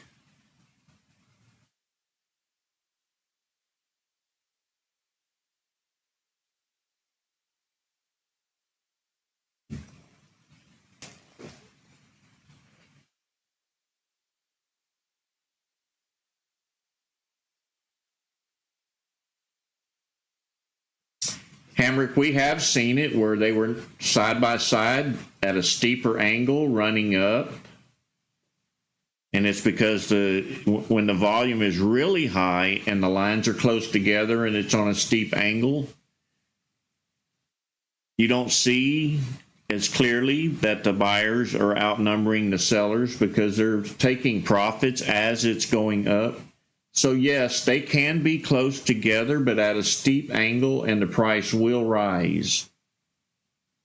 We've seen that happen quite a few times. So the lines can be close, but you can see how flatlining this one is. It's not like turned up, headed north. It's just floating sideways. So we're bouncing between support and resistance. This is probably about 10 cents. If you're lucky, you can get 10 cents out of it. You may only get 6 or 7. It's not worth playing the bounce, in my opinion.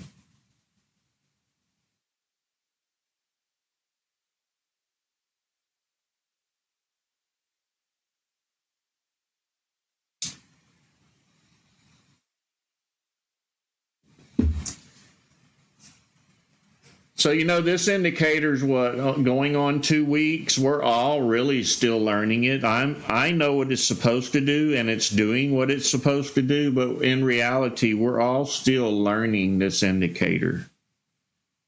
It tells a really good story.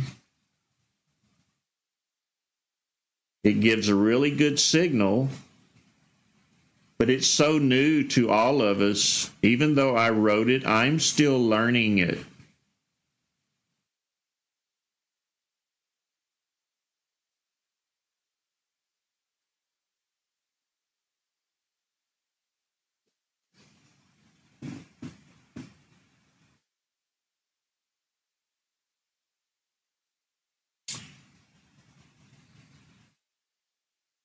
See you later, Roger, if you're still here, and God bless.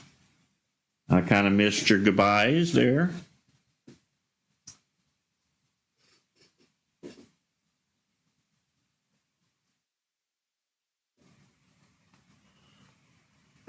Good morning, Dippy.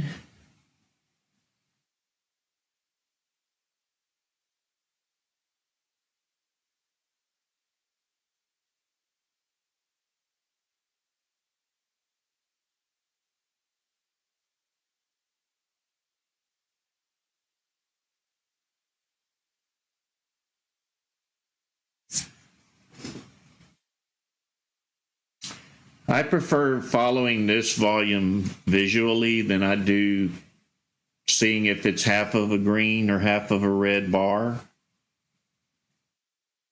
I mean, I like that indicator too when they first came out with it, but to me, this is a lot more clearer picture.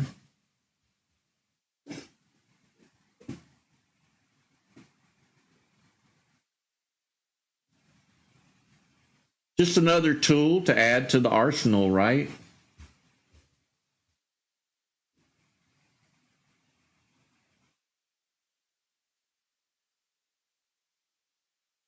$7:37. We got about 20 something minutes to go before 8 o'clock.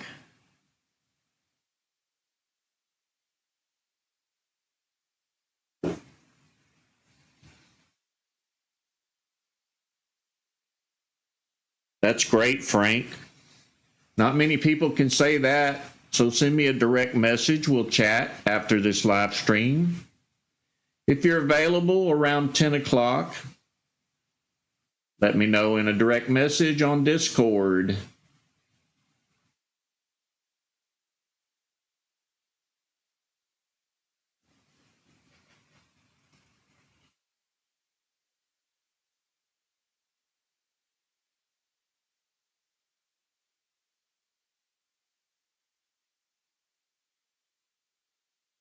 Frank, the reason I said that is because we have people that short stocks. They would like that as well.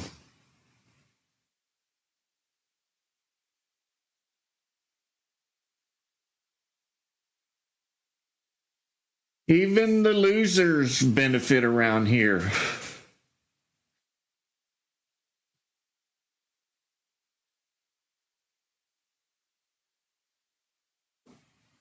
Imputed, you missed the joke, bud.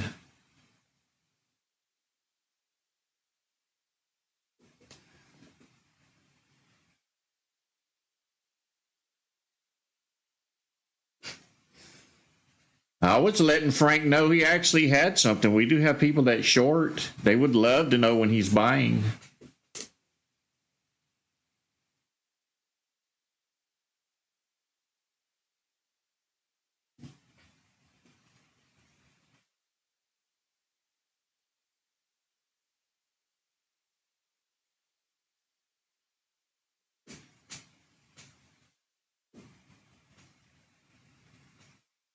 Man, the watch list is dead. I'm looking at the SPY. It's pulling back slightly. I mean, no great pullback, but it's pulling back. And MLGO is still tempting people. Come on, don't you want some of this? We know you want to give us your money.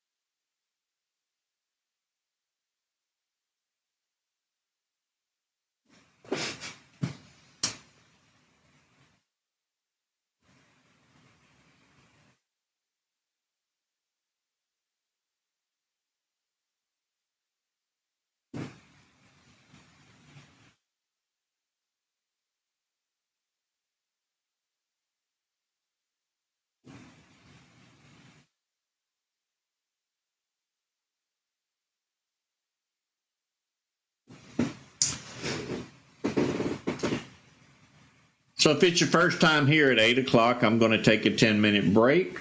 I'm going to get out of this chair. We'll fill my coffee cup. Tell my lovely wife good morning. Look out the window for 5 minutes and adjust my eyeballs.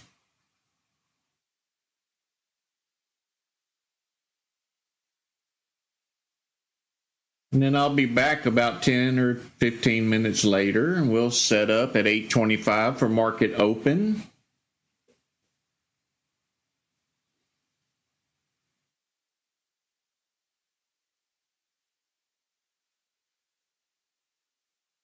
You see MLGO keeps making a liar out of me.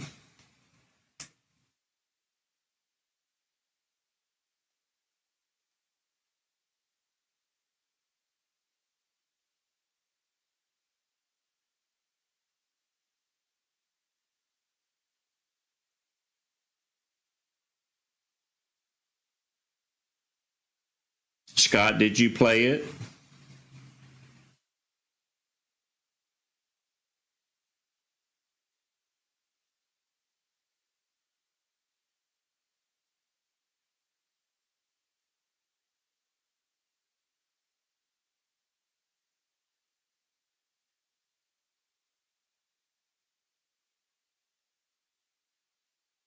Good job, Scott.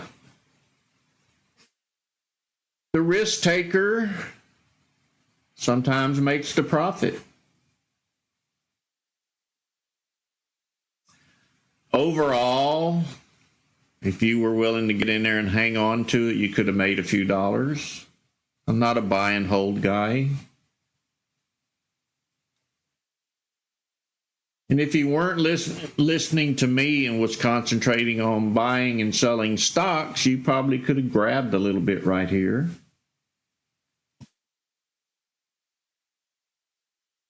I did, Michael, and that will come true.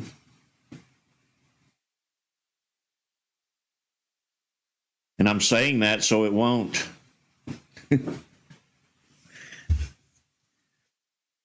I have called out a few of them like that, believe it or not. I think I called one at $12 and it was like $3 and it made it to 12.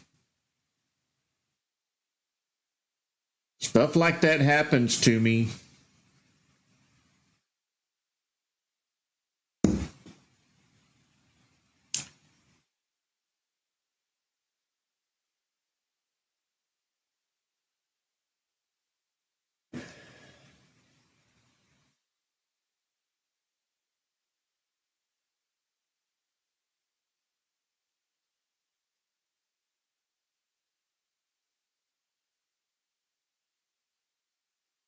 I know a lot of you weren't here a couple months ago where we had one go from like $3.75 to $60. And there were so many new people here, they had fear of clicking the mouse to buy it. Even I was in that category. I had fear of clicking the mouse. I did make some really good money off of it. But it's one of those trades you say, I wished I would have held it. Because it did not halt. It doesn't halt in pre-market. It just ran from $3.75 to $60. And just 2 months ago, we had one go from $4.75 to $14 in pre-market.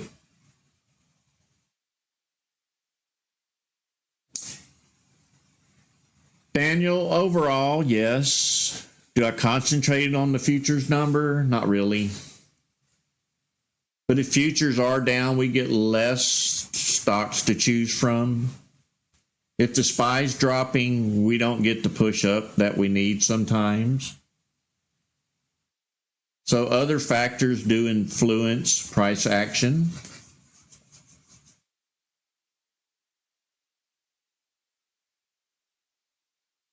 And some of these stocks defy what the other markets are doing. I've seen them run right on up when everything was falling, just like this one.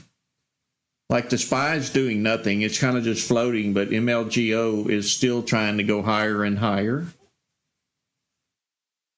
I used to just throw 100 shares into, when they act like this, throw 100 shares into them and just kind of forget about it for a while. I don't do that anymore. That was costly too sometimes.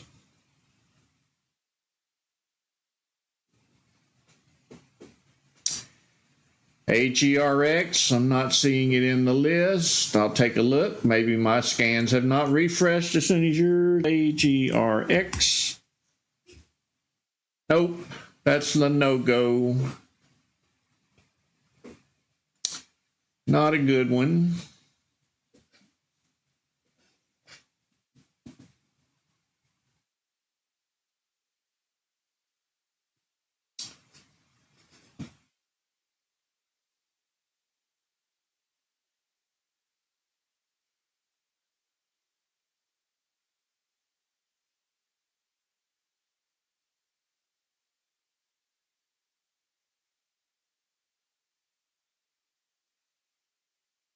Good job, Dupree. Are you talking about MLGO?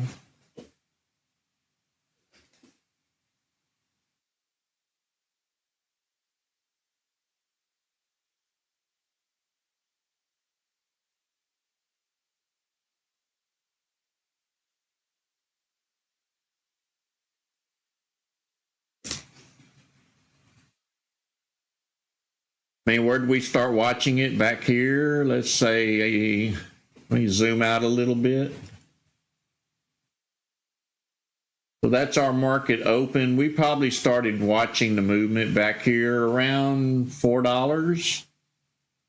And it's now at $4.89 and rising. But would you hold on through all of this chop? Probably not.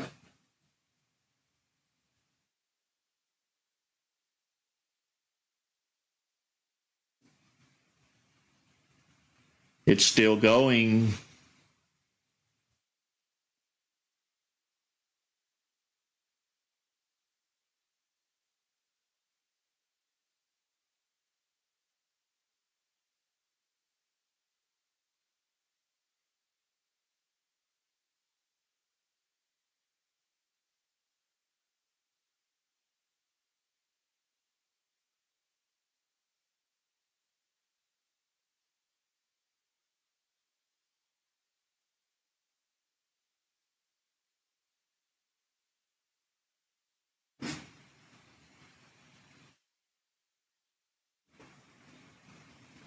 W buy.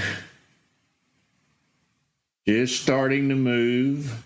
Had a nice run up, then a really strong pullback.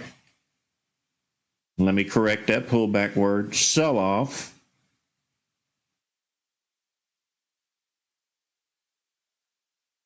Very low volume. This is not an entry stock unless you are very brave. So if you bought 1,000 shares, somebody has to be selling 1,000 shares for you to get out. What if they're not selling?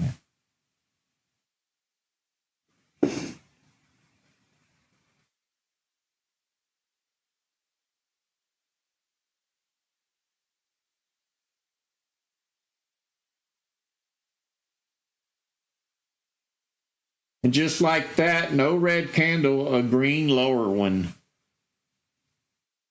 That's what's devastating about these low volume stocks. You could get another green candle down here and never see a red one. It can go backwards without red candles.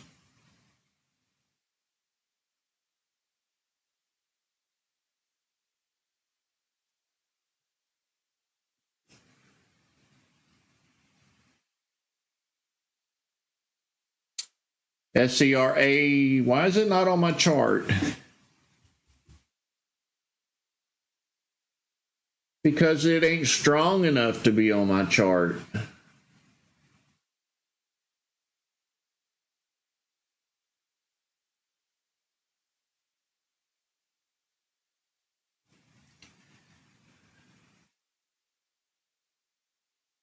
So when you see a long sloping price line like that, it's probably going to be hard to make any money.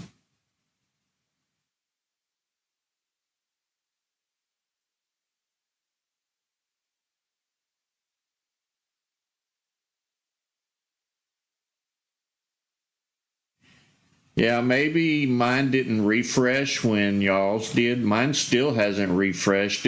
If it moves, it'll probably kick in up here. And it looks like looks like the buyers are coming in.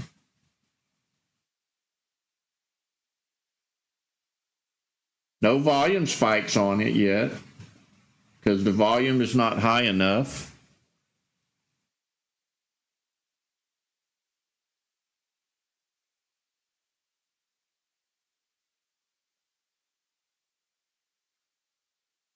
This is why I have you guys, because we have 5-minute delay from user to user on scan refreshes.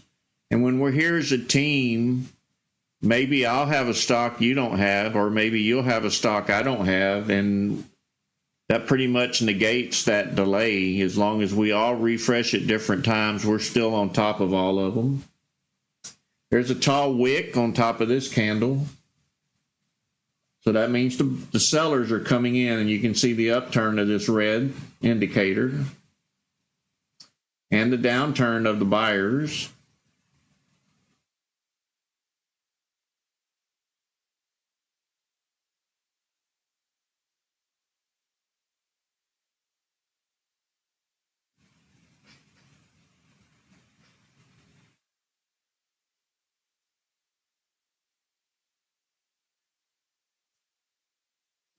That's my favorite thing to say when somebody first joins us. I like to say, welcome home.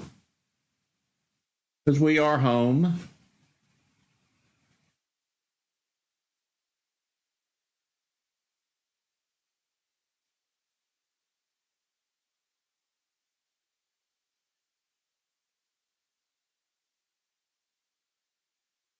Not paying attention. Here's SCRA down here. It did finally pop in on my scan. This is the difference of the refresh rate. You guys got it 3 or 4 minutes ago, and I just now got it. But if we work together as a team, we can negate that delay.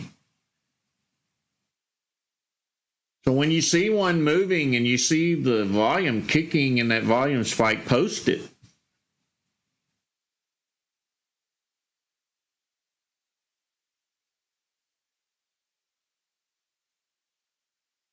It is non-adjustable.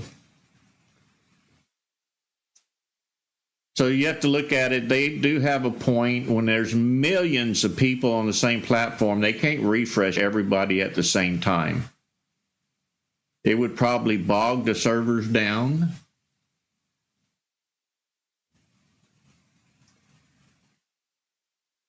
That's why they don't leave the scans live. Only the volume, and that's why I concentrated on the volume. I knew they could never stop the volume, or we could not get a proper trade in and then trade out. So I focused on concentrating on the volume going up and down so that this becomes a live indicator of finding stocks. If you think about it, they can never stop volume. If they do, we couldn't trade properly. So volume became the key indicator for us. Broken down in several different ways to look at it.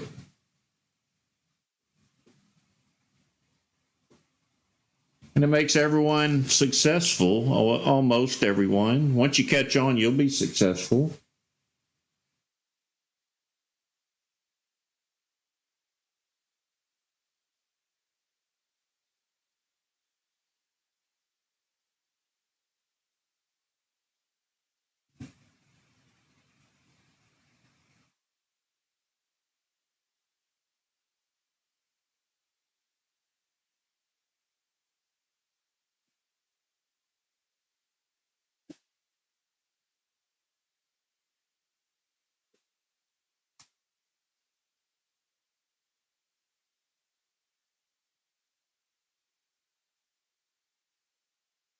Kenny, if you saw it on the high flyers, I'm not monitoring the high flyers at the moment.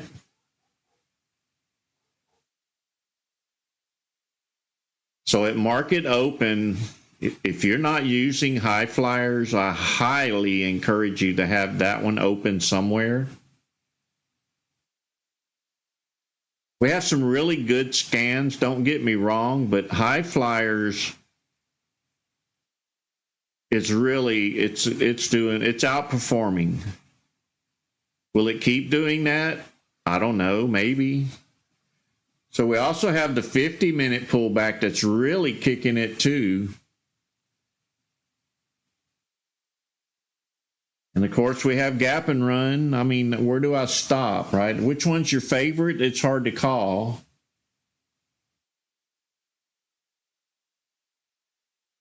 And we have the pullback strategy just released last weekend.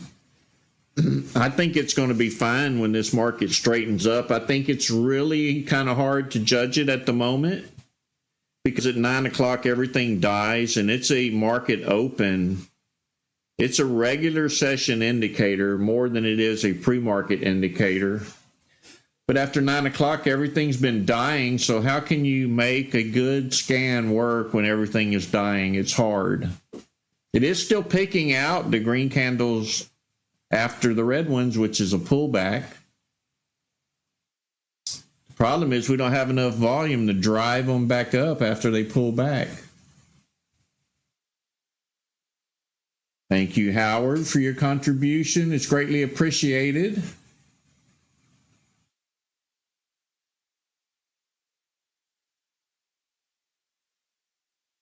Helps us keep it going. That's what we need to keep it going. Get more investors in here. The more investors we have, the more investors are looking at the same stock.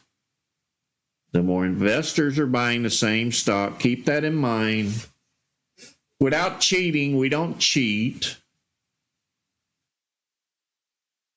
We have the indicators finding the choices for us.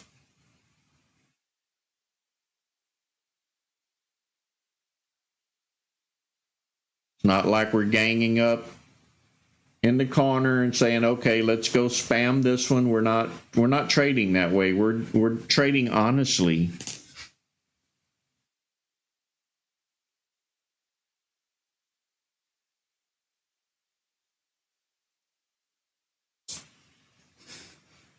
Mark, if you right-click on the name, follow me here, right-click on the name, edit formula.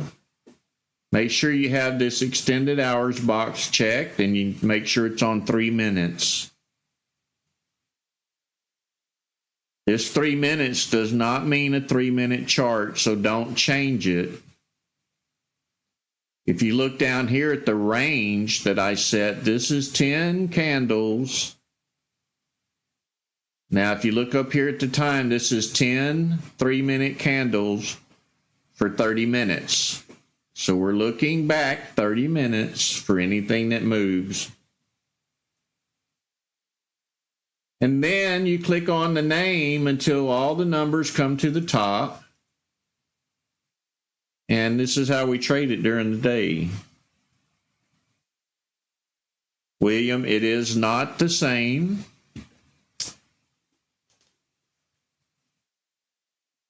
The high of day scan means that the price has went above the high of the day, and that can happen any time during the day. That scan's simply letting you know that that stock has broken the high of the day, but it can happen any time of the day. It doesn't necessarily have to be immediately.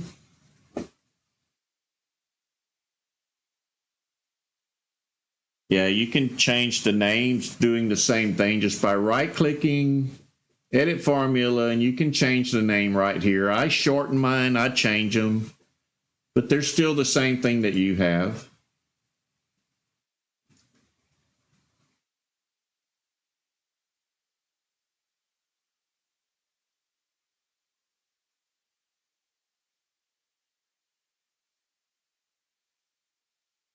And good morning to everyone that's just popping in. I know the numbers will probably increase here in about 10 minutes. Everybody's going to come in for market open. But right now we're in a dead zone, I think. I see one flying over here. HUBC has taken off. It's a cheaper stock. This always happens at my break time. But I'll hang around here to see what it does.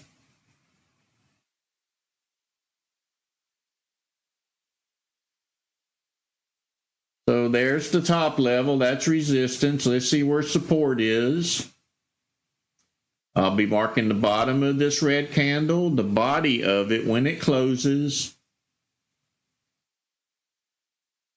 And it looks like it's going to sell off. And it does. It's probably a pump and dump. Go for it. The only thing we had was MLGO, and it was kind of a hard entry and exit. Nobody knew which way it was going. Few people made a few dollars off of it, no big gains.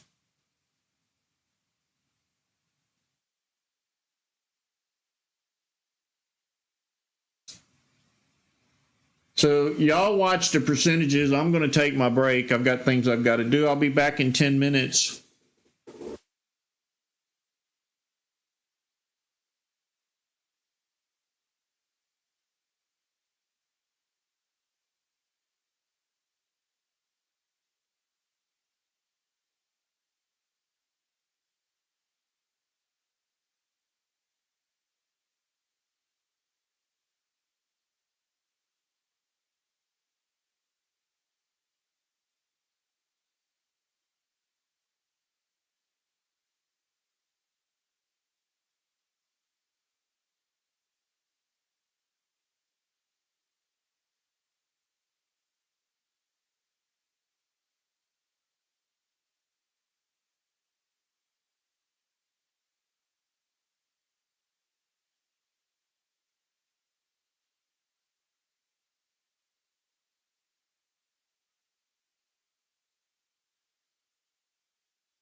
All right, I am back.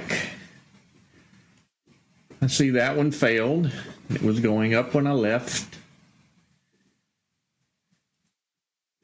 SERA still creeping up slowly.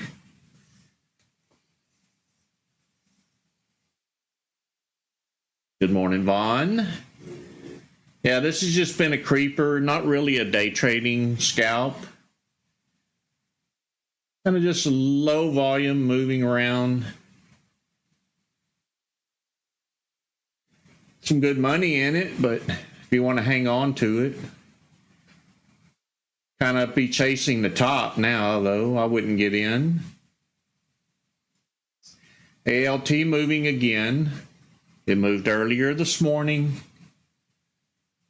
They're going to be pumping a few of them up just before market open, but they'll probably sell them off right before market open. That's what they usually do. They drive them up for one last run and then they bail right before the market opens. So be aware of that. It happens every day. Good job, Dusty.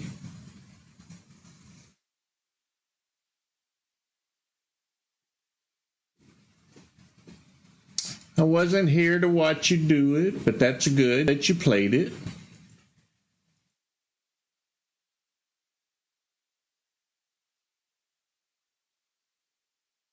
And every one of you know that when I take my break, the whole market goes up. And when I come back, it's pulling back. Good job, Roth.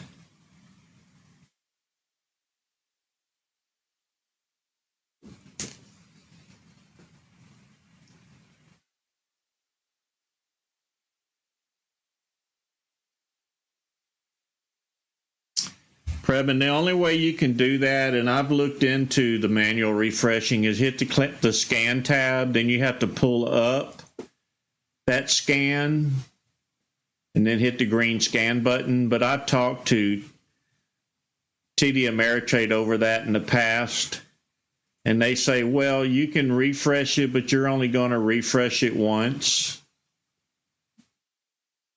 So it's really not worth going through all of that for one refresh. Especially when we're all here in the morning watching the same thing, using the same indicators. If you see one moving and I don't have it, post it.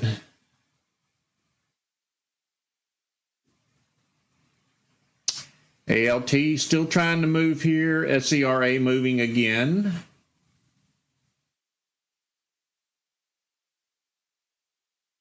This is too late to get in. Keep that in mind. And when I say those words, it'll go up. See?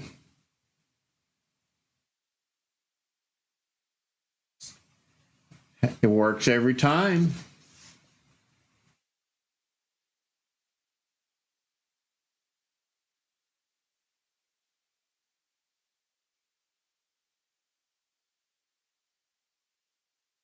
Yeah, before market open is pretty risky. You can time it right, though. If once you see it happening over and over again, you kind of know what to expect.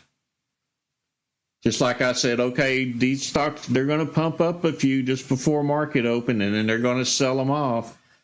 How would I know that if I didn't watch this market over time? And they do that just about every morning. One or two of them's going to get pumped up.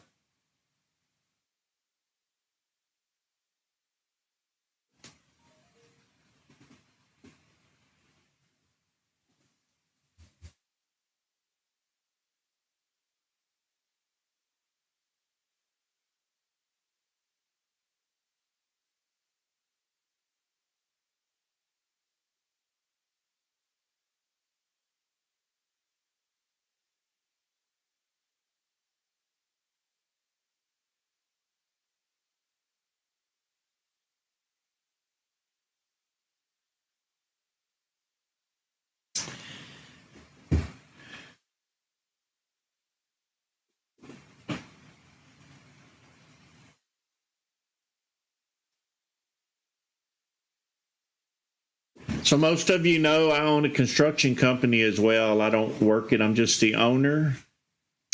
And I am getting some text messages that I am needed out on a project, so I may have to bail out of here earlier than expected. I'm thinking maybe 9:15 I may have to call it. So be ready. If I have to bail at 9:15, it's usually dead around that time anyway. I'm trying to avoid it. I don't want to leave. But sometimes I have to go take a look.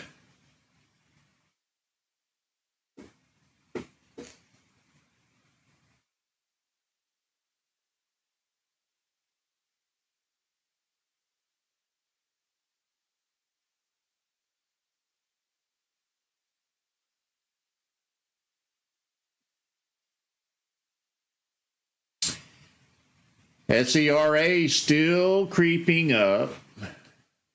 Will it just take off at open? I don't know. Will it sell off before open? Probably. Because you know these people that are in profit, they're not going to risk losing it for a gap down at open.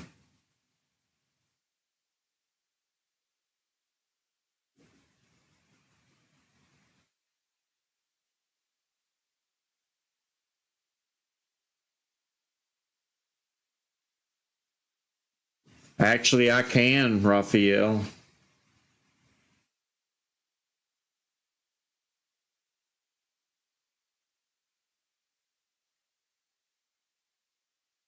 I don't need much to make a living. Most of my stuff is paid for.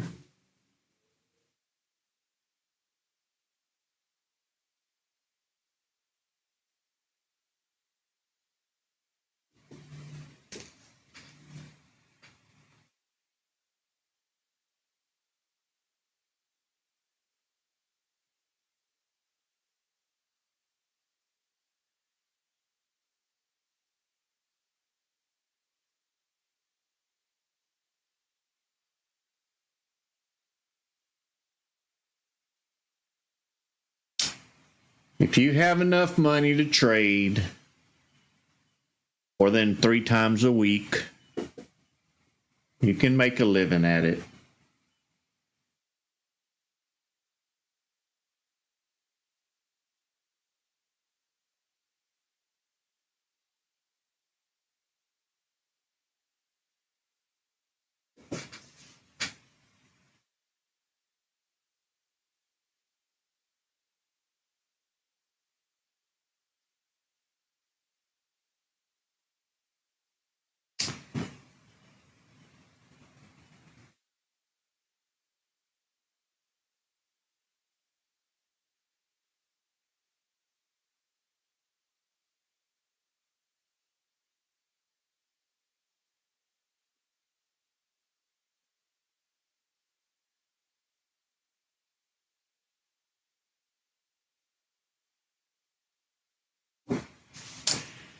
Eunice, it should work for anything that has volume.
So we're going to watch Sierra into the open, see if we can get a pullback and a play right at the start.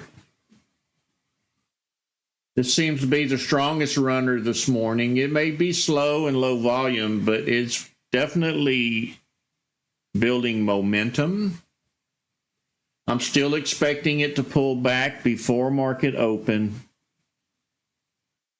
If it doesn't, it's stronger than I thought it was.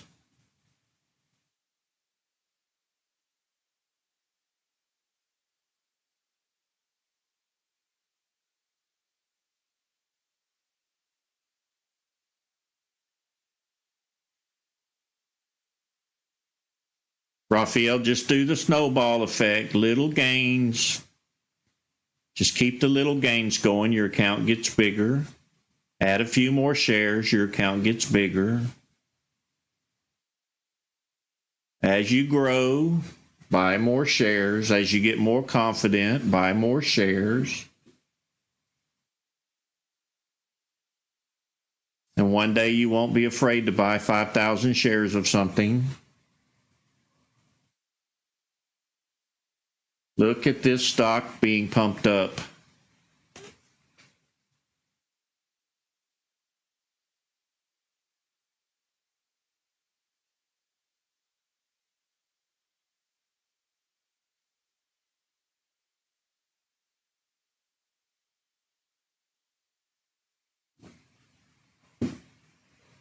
I know it's going to pull back. Just wait. Just wait. It's going to pull back. That was the last temptation for you to lose money right there.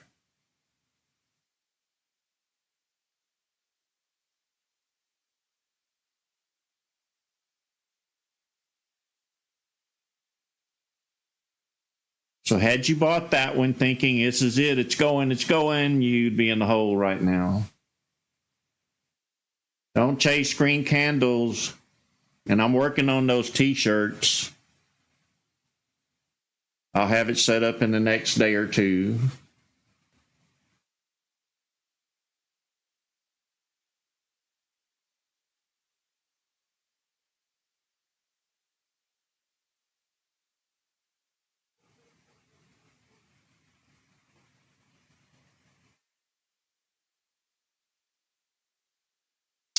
See you later, Malik. Have a blessed one.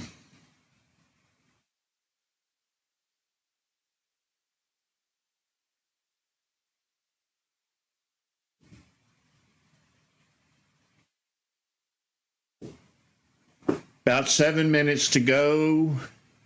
We can go ahead and change over. I think this is going to be the only one they're going to pump up before market open. It's starting to pull back now. Let's go up here and go for the 50-minute.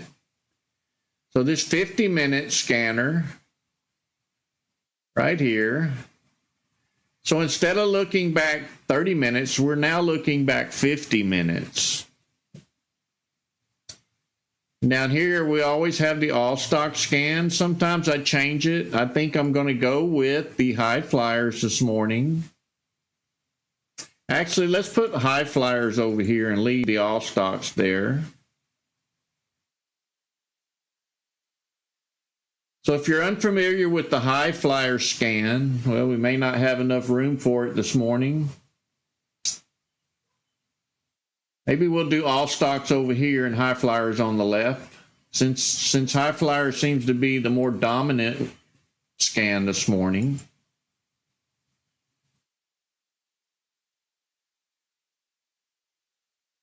So if you're not familiar with this scan, it makes sure that the moving averages are stacked. They're in the proper order. This is the 5, this is the 13, this is the 34. And if we had the 21 and the 50 and the 100, they would all be stacked in the proper order. The price is above the 5 moving average. It's looking for that as well. And the trend is going up.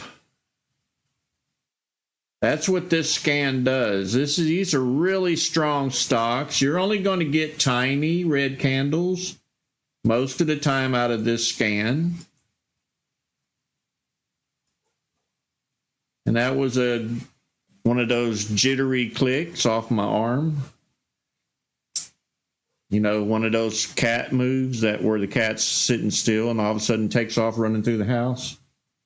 My arm does that. It'll be there and then it'll move. But anyway, this scan looks for all of the moving averages to be stacked. The stock's trending up. The volume will be lower. It's not a big struggle because not everybody has this scan. So you have to play the smaller red candles as your entry, not big red candles. So watch it during the day how it performs. This one's also good now, don't get me wrong. There's no favorites here. We've got too many good scans, really. It's getting to the point where which one do I watch?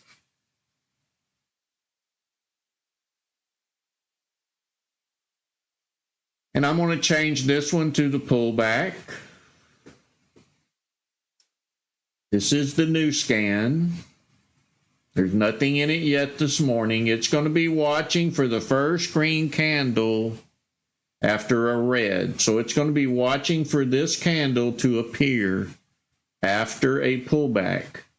That's what this scan is doing. So we got all the bases covered.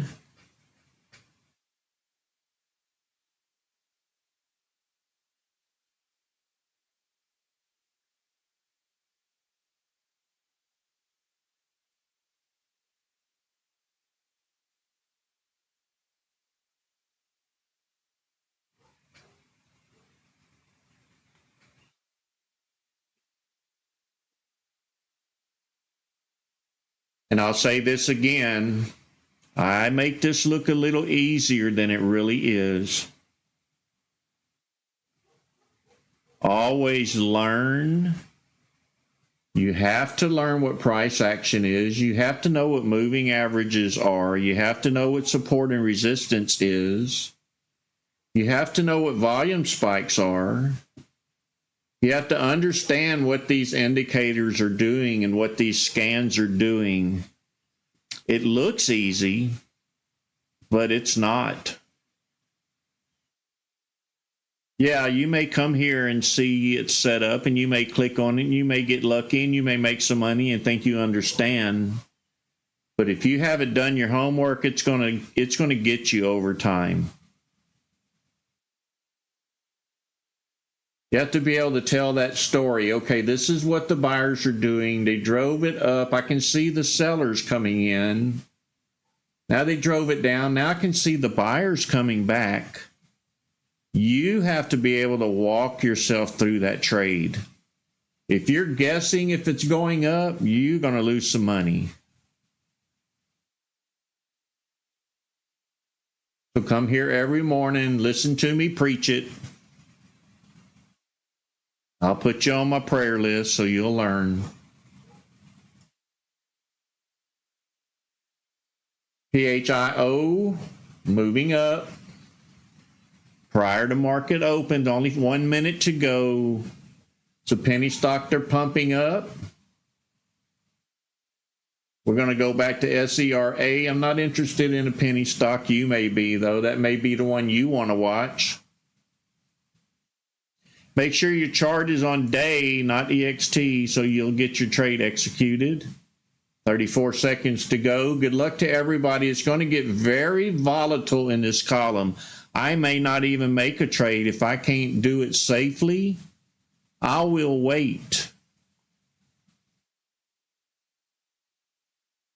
It's called maintaining control. Don't let the anxiety get to you. Don't get the fear of missing out, because you're going to miss out. There's no sense in fearing it. Or you may not miss out and you're happy at the end of the day.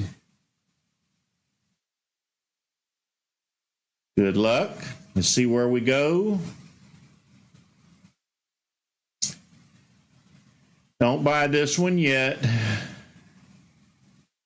Watch those green and red lines at the bottom.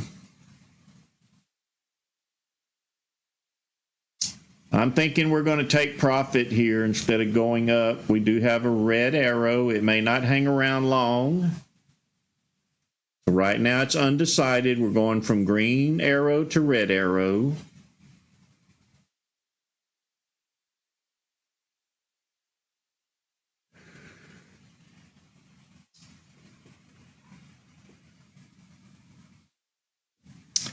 Still doesn't know where it's going. That was a temptation, I know. What I want it to do is I want it to run up. I won't be interested in buying it then. And if it's strong, it's going to pull back and then run up even higher. I want the second run up. I don't want to guess myself right here that it's going up. Even if they tempt me with a green candle, I'm going to wait on the pullback. Do I have the fear that I left some money on the table? Yes. Do I care? No, because I protected my money by doing it this way. Like right now, it's probably going to go up to $6 or something. Who knows? But I want to wait on the pullback. I want to know that it's strong enough to sustain this price. Right now, we just got to break through this high right here, and we have not done that yet.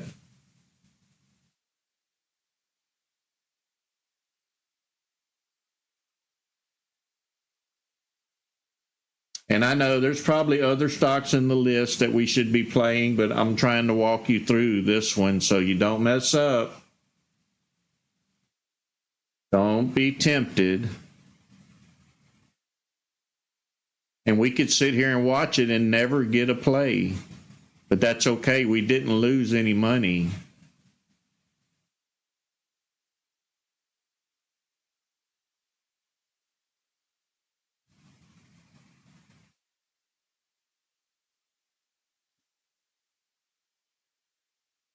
So our strategy has not yet set up. Now we're getting a little stronger. We're at that high of the day. Is it going to resist and pull back down? It looks like it. We're getting wicks on the top. What are wicks on the top? They are sellers driving the price down. Look down here. We have red above green. That tells you a little bit more information about what's happening up here, right?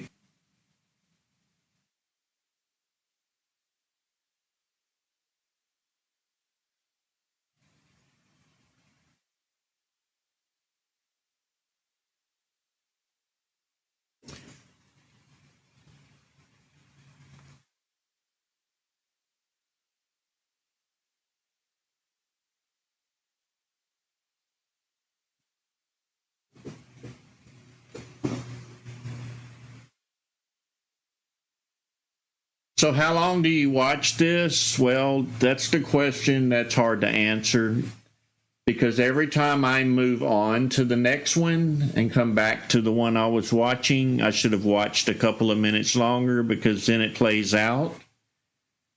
That's the reason I have multiple monitors. I'm also watching other stocks. I'm not seeing anything that's any stronger than this one.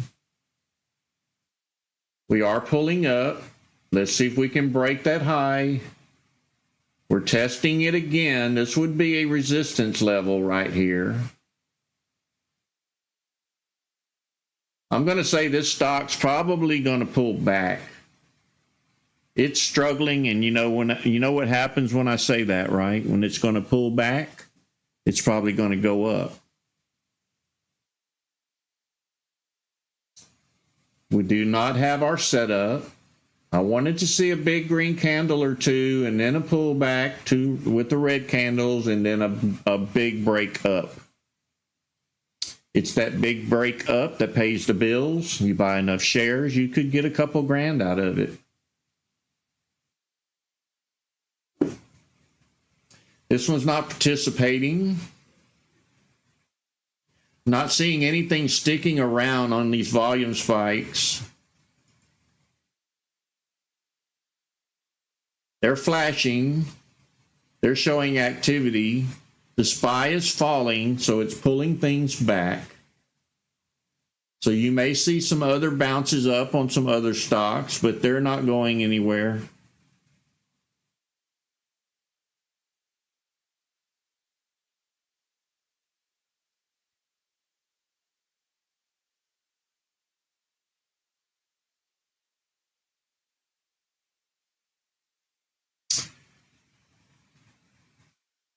So I'll take a look at CCL. I know I'm too late on it, but we'll see. So this was a pullback. It was a small one, so it's going to struggle.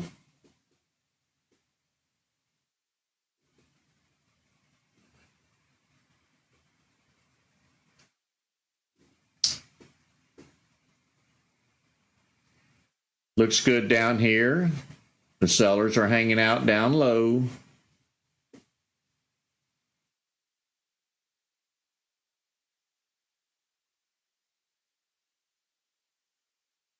So it was struggling, like I said, a small pullback. It's trying to break a barrier here that it hasn't done.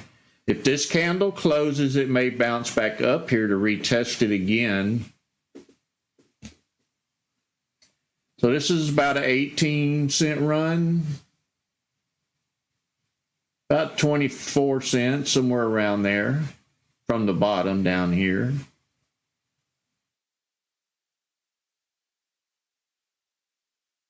So that candle closed. Let's see if it bounced from 702 to 711. It's not really worth getting in.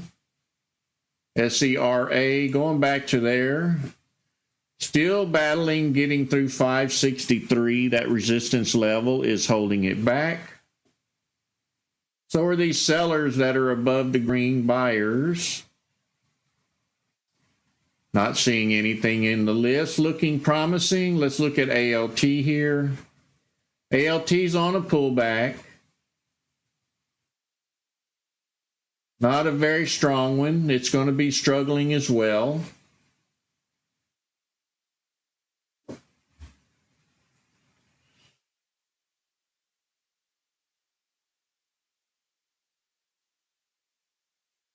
So if you're looking at this high flyer scan, it's got some red in it. That ought to tell you the condition of the market is bad. The SPY is pulling back pretty hard.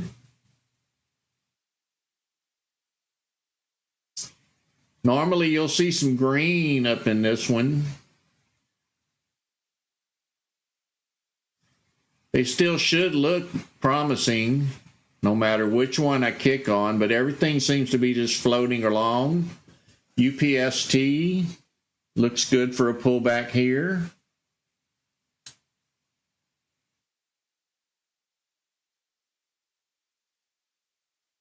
So your entry would be down in this area right here for the bounce up to here, providing the SPY wasn't pulling back, but it still may get it.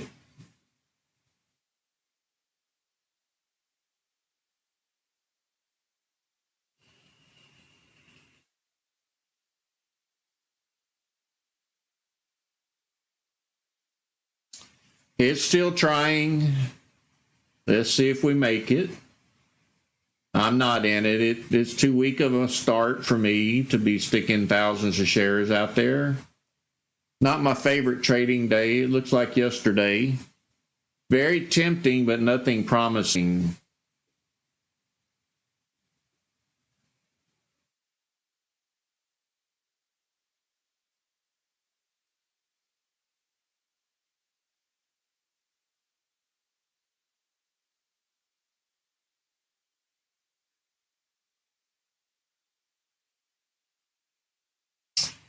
The SPY is still falling. So this stock is trying to move against the SPY. Keep that in mind. It is doing it. It's probably going to make it back up to resistance.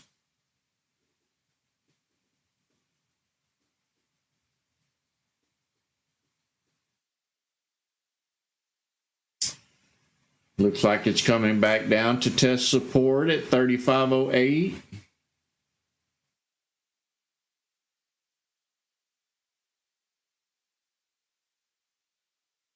So it's acting just like the rest of the stocks. They make this tempting run and they can't get any higher this morning. So our strategy is not playing out. It's keeping us from losing money. You'll know when the right one hits. You'll be right on top of it. Today is a bouncy day.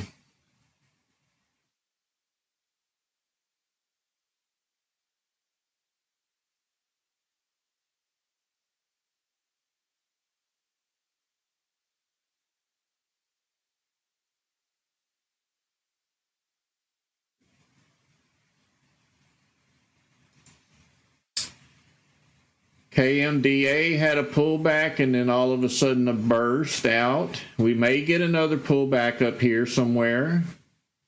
We're not going to chase it. The minute you click buy, the price drops.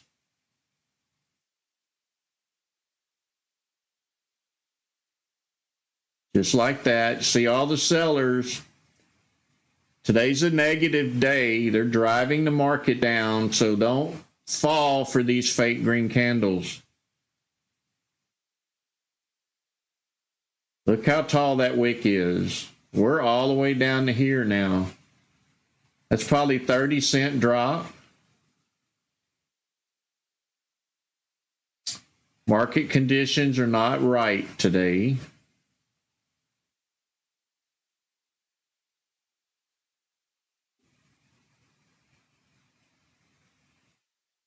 See you later, Mr. Rodriguez. Have a good one. See you later, Lance. God bless. Have a good one.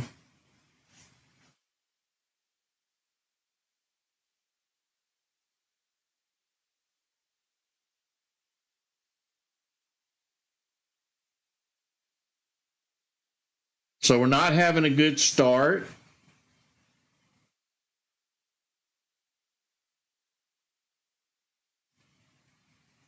Today, if you make any money, you're going to have to gamble, and I don't gamble. I save my money for the next better trading day.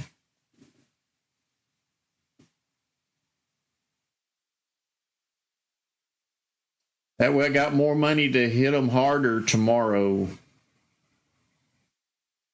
So if I was going to buy 1,000 shares today and I didn't do it, tomorrow I'm going to buy 2,000. And don't you play that game. That's just me because I know what I'm doing.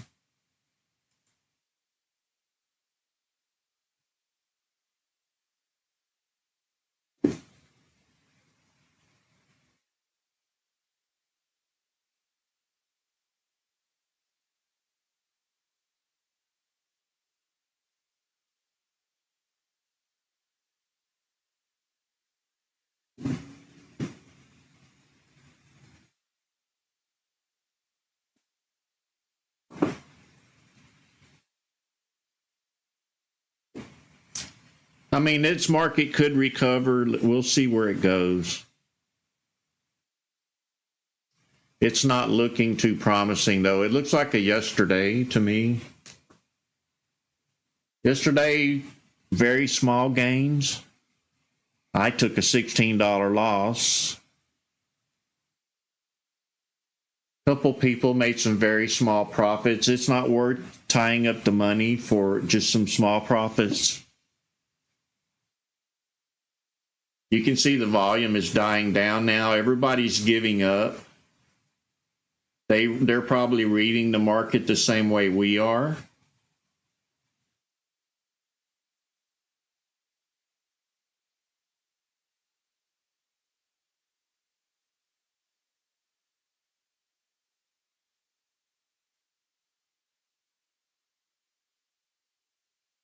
I don't care what they're waiting on. I'm waiting on buyers. They can happen on bad news, good news, no news. Just waiting on numbers to move. That's what we need. You see a little more activity popping in now.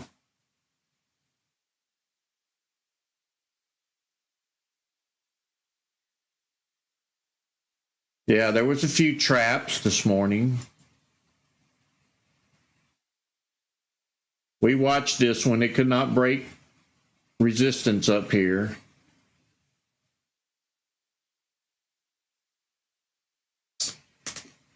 PGTX, it's been a mover for us in the past couple of months.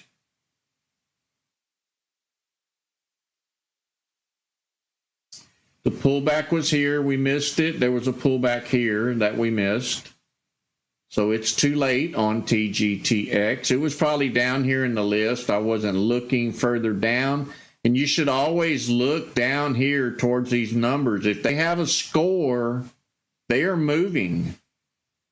So start at the bottom and see there's one moving. If they're being scored by the momentum, they're moving. They may not be moving in your direction, but they're moving.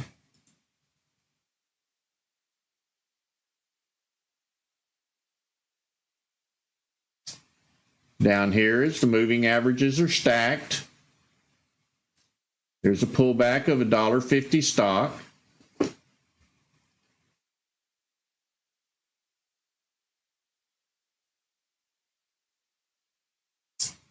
SYRS trying to move its channeling along a price zone. It has low volume. They have given up. TGTX we are aware of. It looks like it went into a halt. No, it's still trading. Moving averages are stacked. Prices above the 5. Could get a pullback here. It would be the third one. I'm not even going to mark it out because I don't want you to chance it.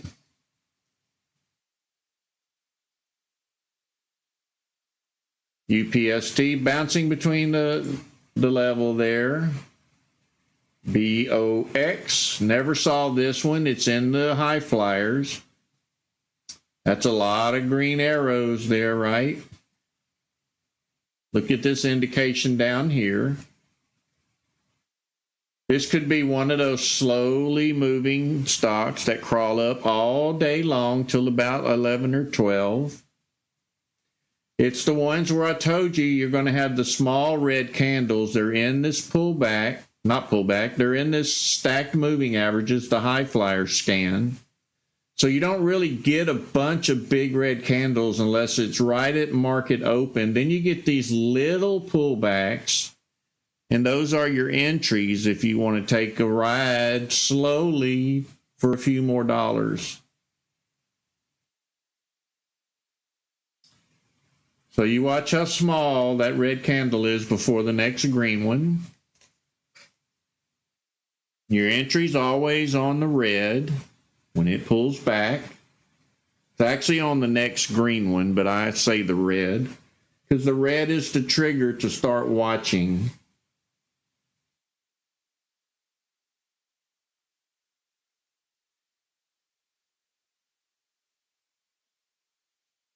Looks like the SPY is hovering around 457.98, not doing much of anything. May start channeling sideways.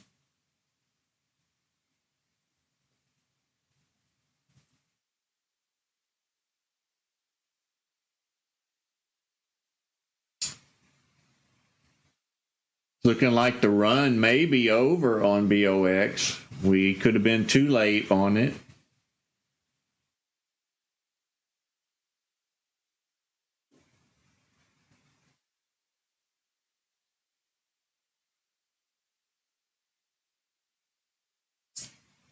Looks like the volume's dying out again.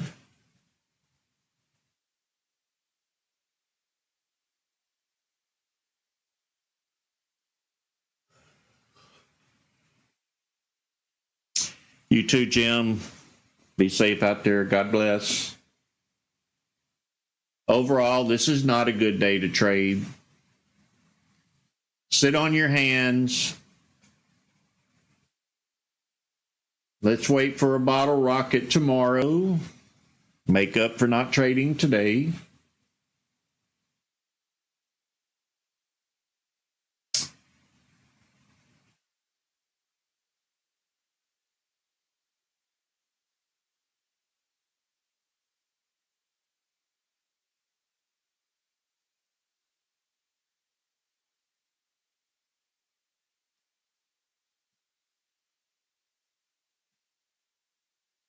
So here's Tesla.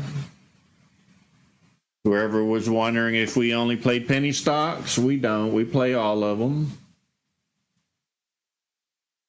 Tesla's in the pullback scan. popped up there with this green candle after these red ones. It's letting you know Tesla was in a pullback. But will it go from here is the question. I doubt it from looking down here. I'm seeing more sellers than buyers. PHIO in a pullback. You see the red candles. We should be seeing a green here. There it is. Had a rough ride. I'm looking at all these tall wicks on the top. Watching this volatility here. Would I chance this? No. If it was a smooth run up, a smooth pullback, and a run up, that's when you chance them. This is not a good one.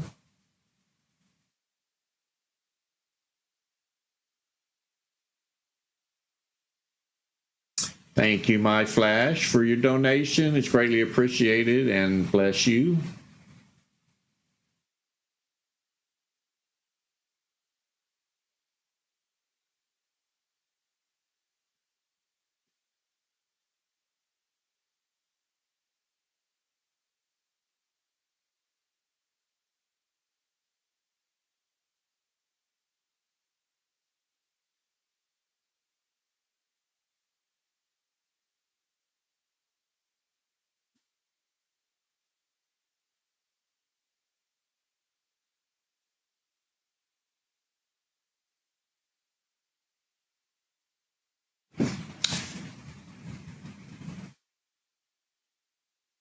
Today it's like fishing. We're waiting on the fish to bite. I'm not seeing much of anything. This one's flying. That's that TGTX. It's down here in the high flyers. This is the stacked moving averages. I told you they just slowly crawl up all day. We looked at it earlier, was back in here. Still crawling up.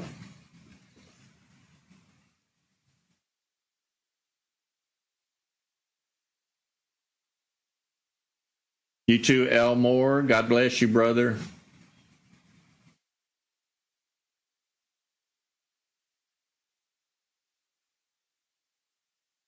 Everything is choppy today.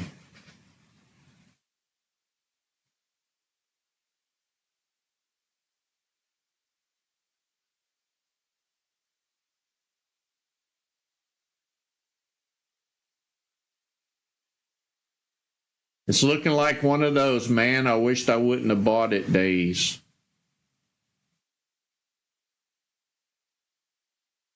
Nothing's even holding in the high flyers, and when that happens, you know we're having a rough time.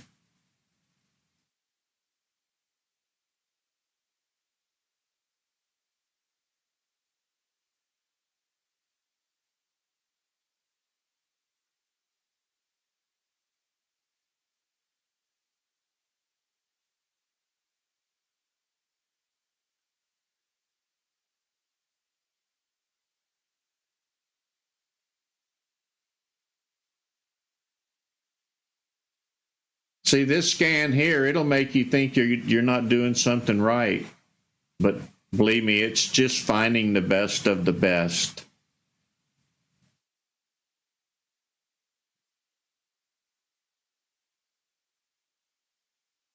See you later, Broke Joe.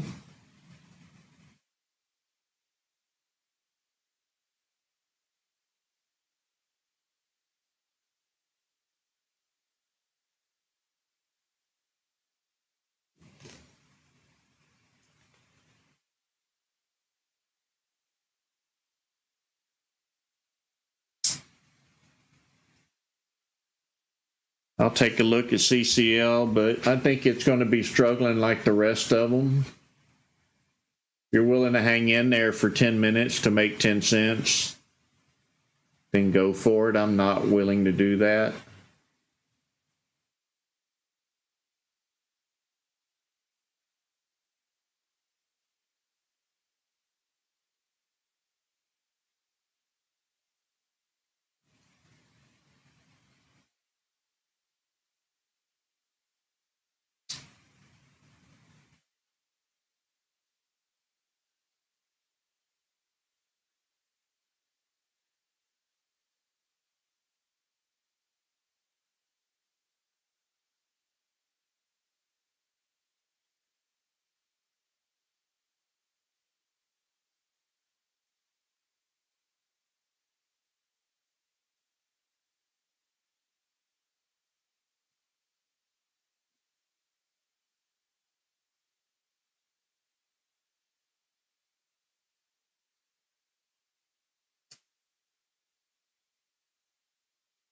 PLAY, let's take a look. Maybe you're seeing something I'm not seeing. Yeah, it looks like a slow crawler play. It's probably down in this list. Nope.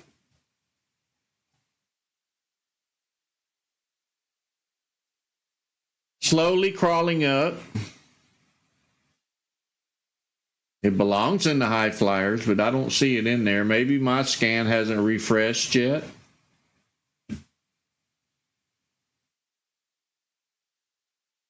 See you later, Dusty, and good job on your investing. Have a blessed one.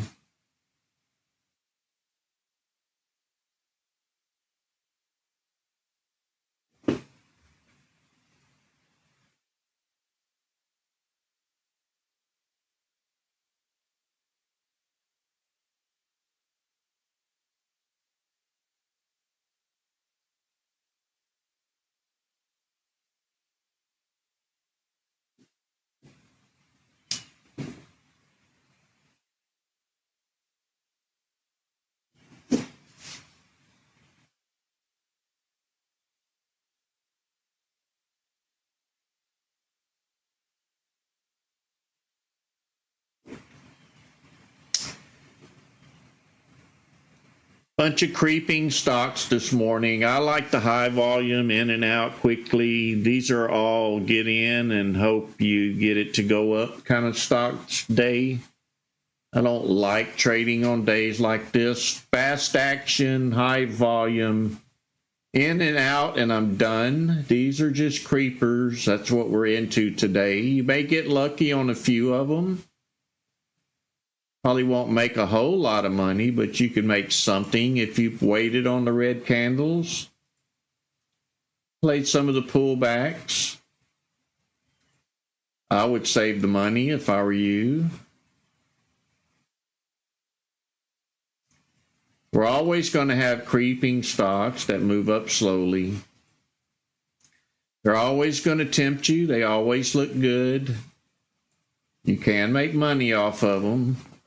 Just that it's not my trading style, but you're welcome to trade it.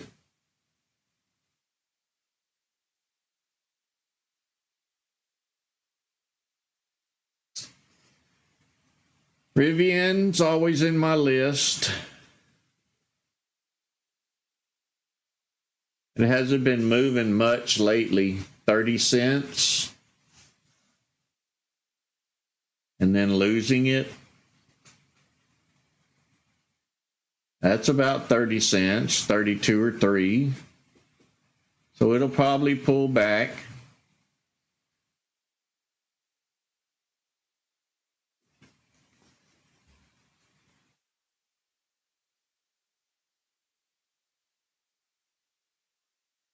So you're at the high of day, so this is not a pullback anymore.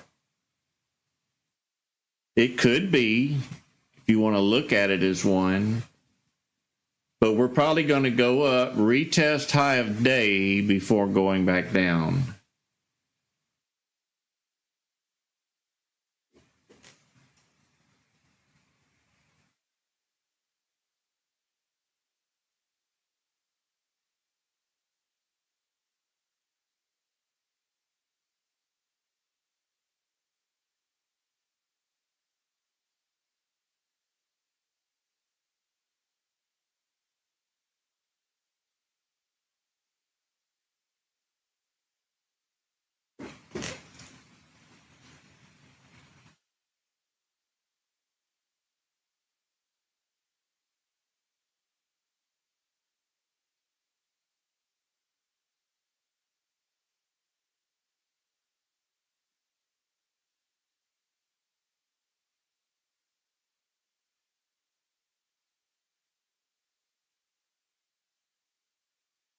We're at the 9 o'clock hour. It's probably going to get even slower now.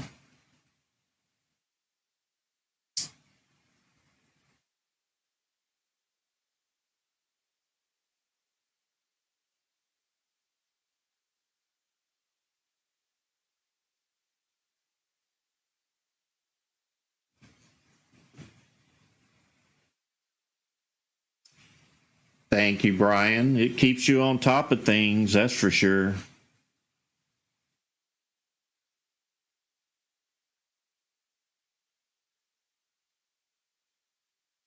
It all started with this volume spike, and the conversion of this same code into these other indicators really opened up the door for a lot of people. See you later, old thumb. I'll see you in the morning.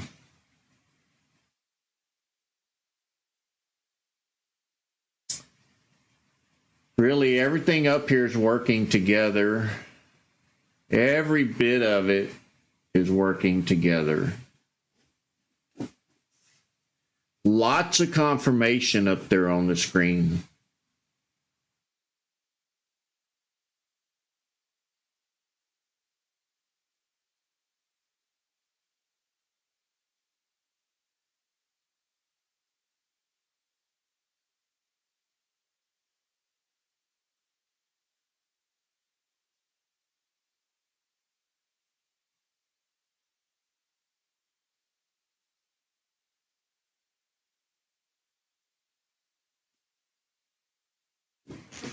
Doesn't surprise me, Scott. MLGO.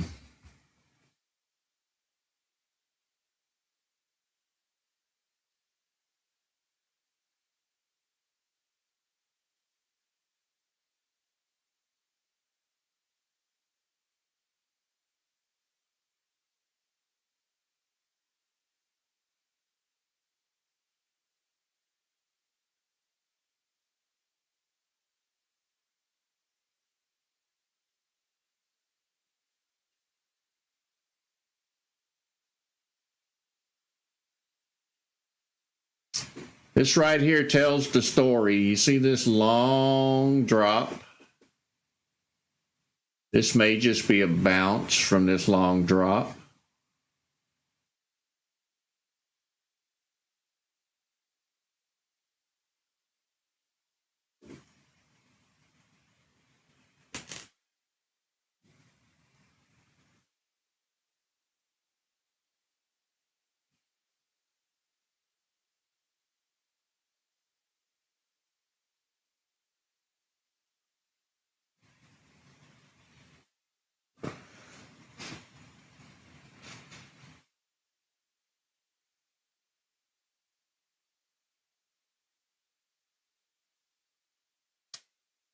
I'll take a look at it. SCRA. Still battling that 568 line, right? It is holding its price. It will break out one direction or the other eventually. See, buyer interest is fading away, and so is seller interest.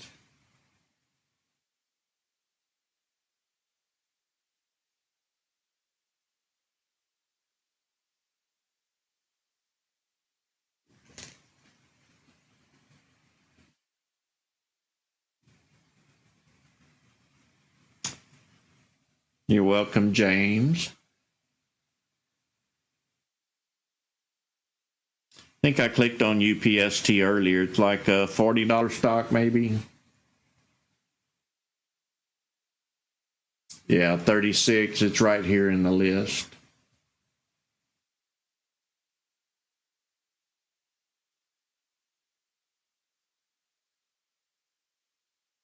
Did Rivian keep going? Been moving really slow for a while. Yep, it's giving it up finally.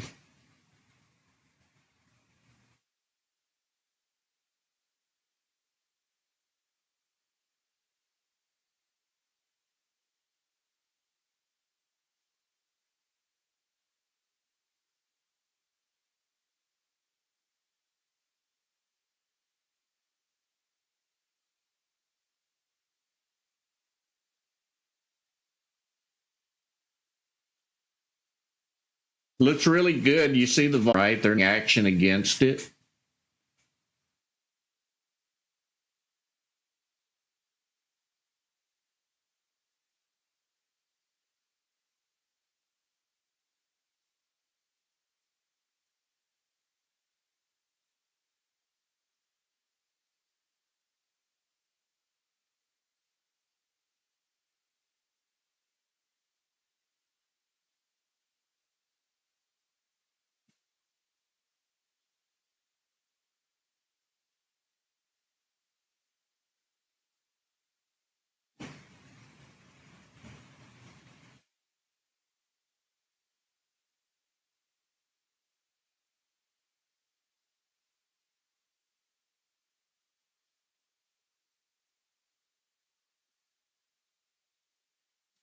Jimmy, it should be a simple install. You're just importing the link and then you're going to studies and edit studies, finding it and moving it over to the chart.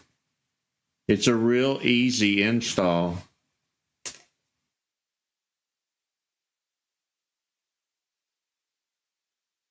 Good job, Michael. Write it. Write it up for that cup of coffee. It's not showing weakness yet, so you see down here, right? Slight pullback. The sellers are kind of trying to pick up the pace.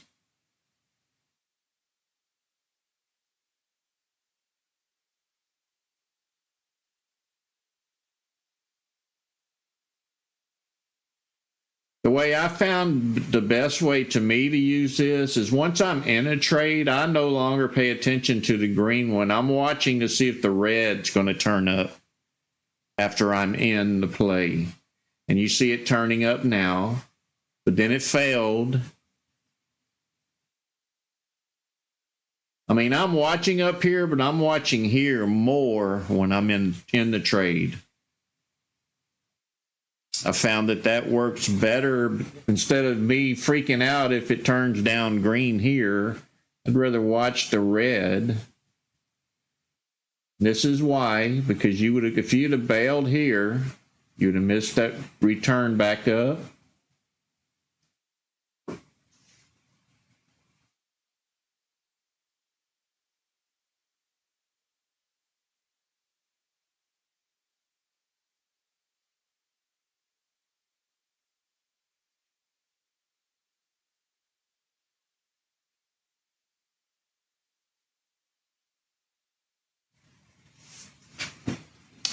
Neil, it could just be on your end. Is the audio breaking up for anybody else?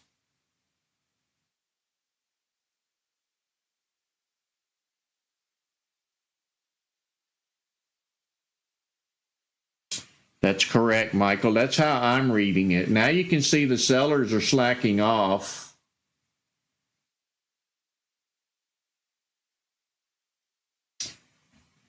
So when you see this separation, the green turns up and breaks away from the red, this is an indication to watch. This could be your entry right here. And then once you're in, then you're watching here.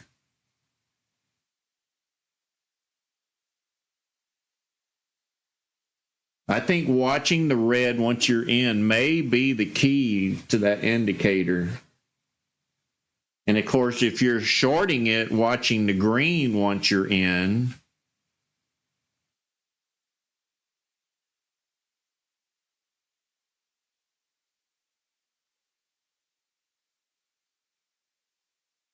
Let me try to get a new connection going here. I'll be offline for just a second.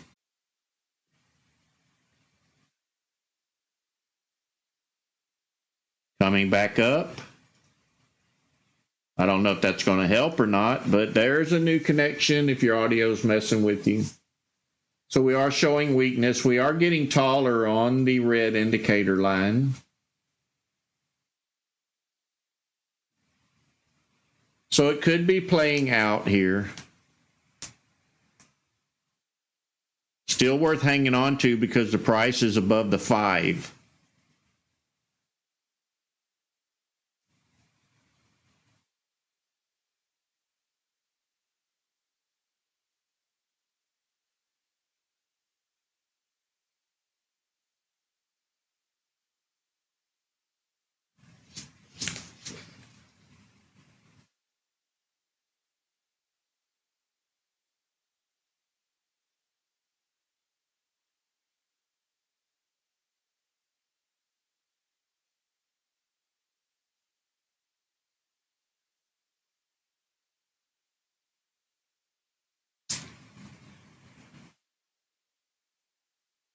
So I would be cautious of a double dip here. If we get a double dip, we're having weakness.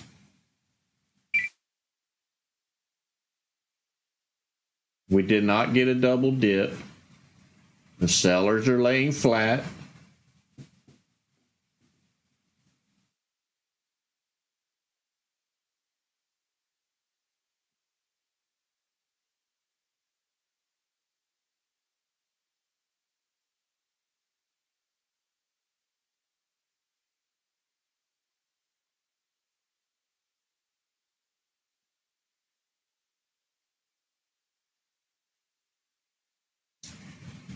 So we'll come back to Rivian. Let me check SERA. Is this the one I called out at 7? It said it'll keep going? Or was that a different stock?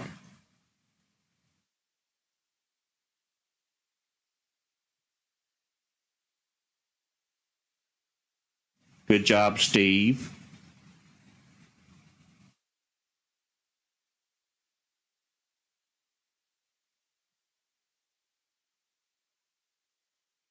A rough ride, though. Look at this. It bounced off of this resistance for that long. That's why I lose interest in them. I don't like sitting here waiting, because this could have never happened, but it did happen today. So that's a long time to wait for something to bounce. So congratulations for continuing to watch it and making some money off of it. So Rivian, where'd you go? Right there. So Rivian's still looking good. Sellers are still laying back.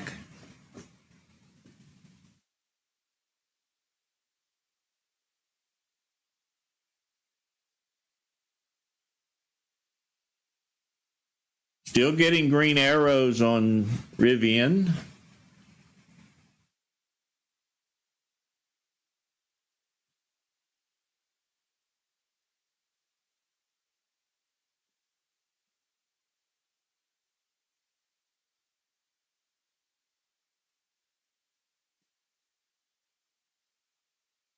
Don't know how much longer I would hold on to it.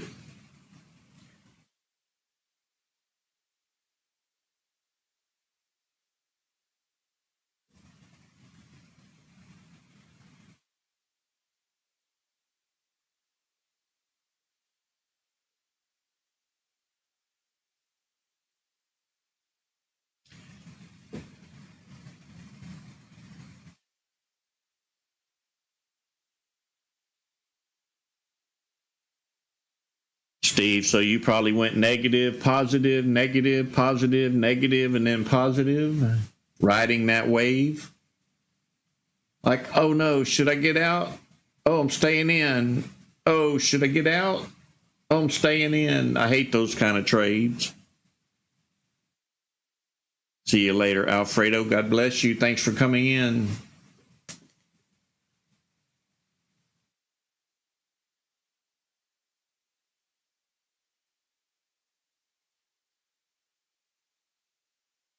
Hey, it panned out for you. That's all that matters.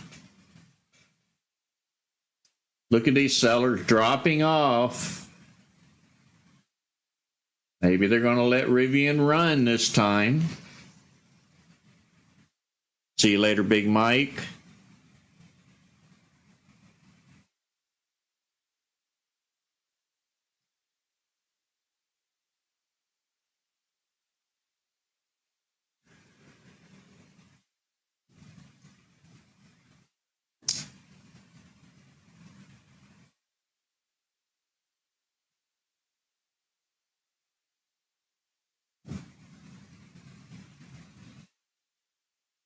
Michael, you still riding Rivian?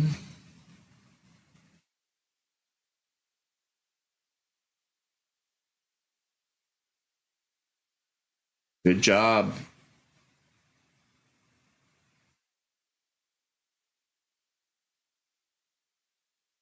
I see weakness in the buyers, so beware.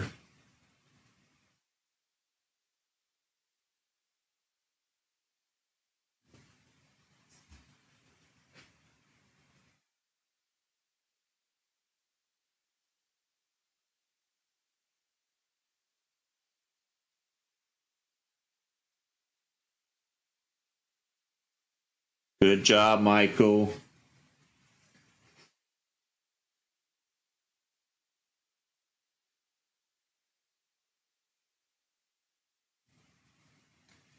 That little downturn right there, it wasn't even that long. I could see it fading, and then you look over at level 2 and you see them stacking up.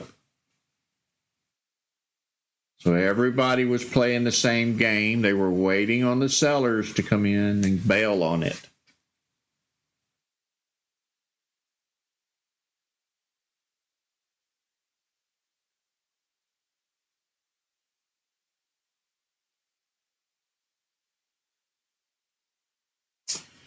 Prepping, not really, but I'm just, it's kind of like one of those you've been doing it so long kind of things. You kind of hate to get away from it. And to be truthful, it's not even that accurate on ThinkorSwim.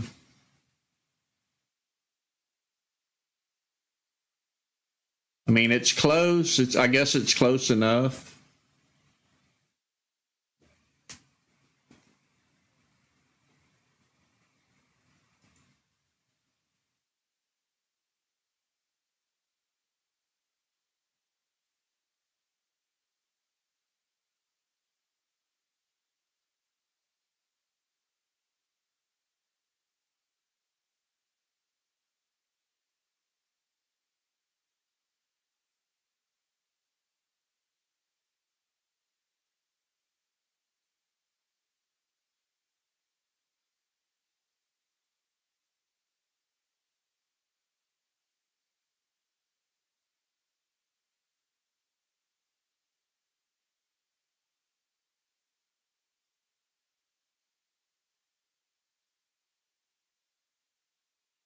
SERA still going.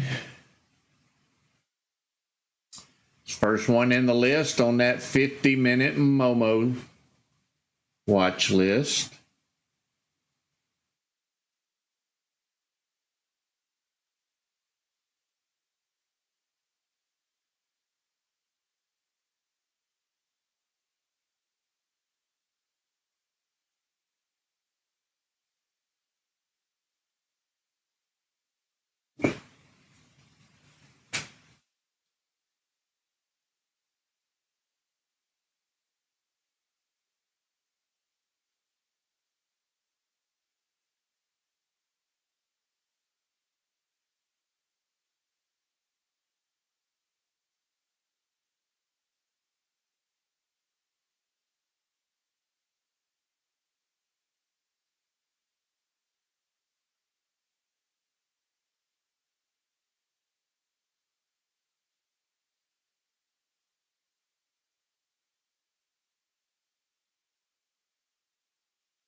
You can see the volume spikes are fading away.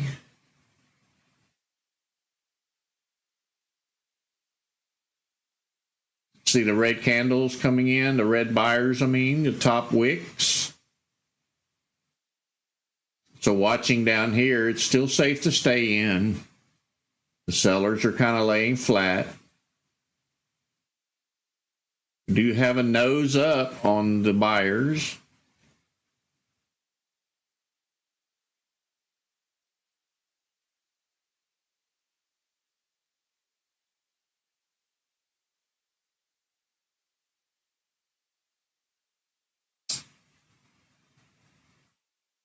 Watching the red line here.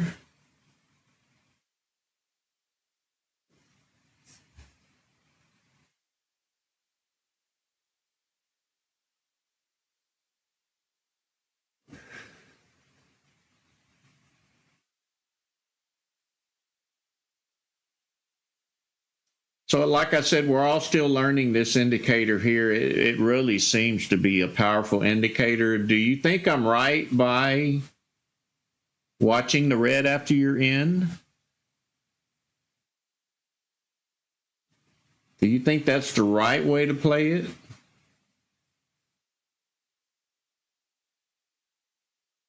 May keep you in longer, I'm thinking.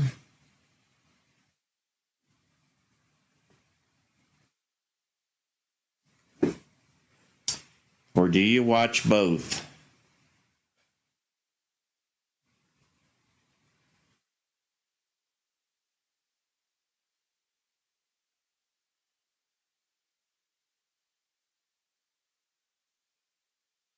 Yeah, the gap is valuable as well.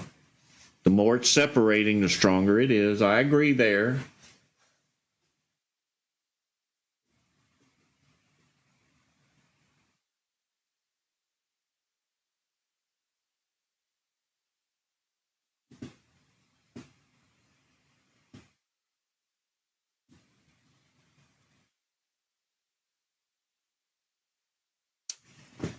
So the only real way to test it is to delete all these other indicators and focus here and see if you can call it out.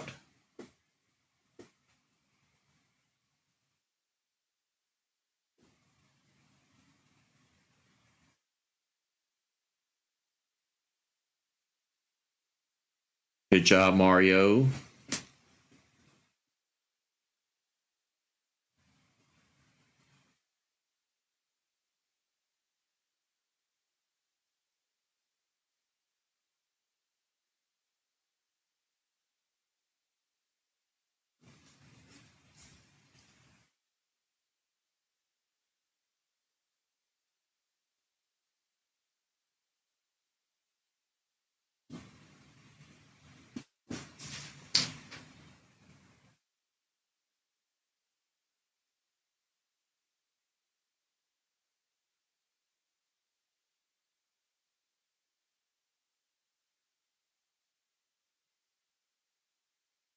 So I've never bought a trading course from anybody, any of these guys on YouTube or anything. I've only read a couple of books, and I never even made it through those books. They got so boring for me. So if any of you have attended, you've actually purchased somebody's course and they do live streaming, do you see their subscribers making money like you do in our chat column? I'm just kind of curious to know if we are better than a paid course.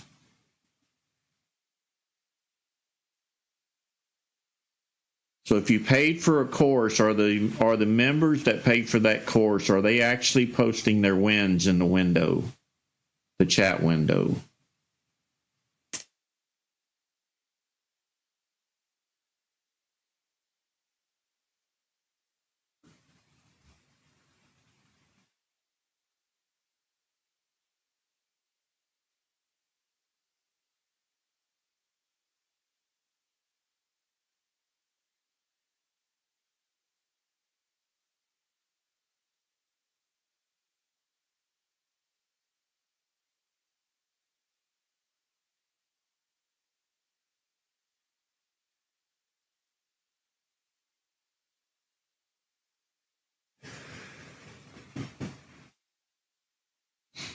So I guess that's really a question that will prove over time, because right now we're battling a really hard market. We're only getting one or two stocks to play,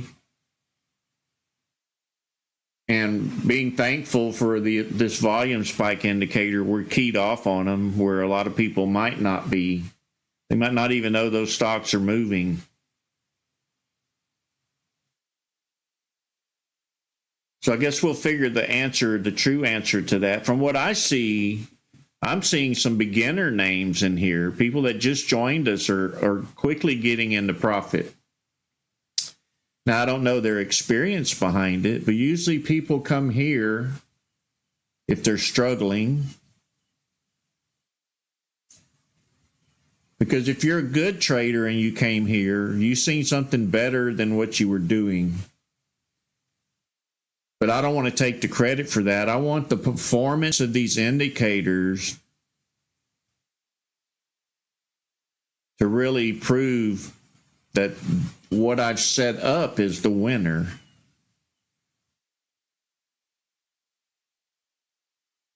It's all about the product, not about what I'm pumping, what I'm saying. It's all about you learning these indicators and you making money. So if I'm not here, you're still making money. That's the point I'm trying to get at. Are these indicators that good? If I weren't here, you would still be profitable. That's the goal I'm trying to achieve here.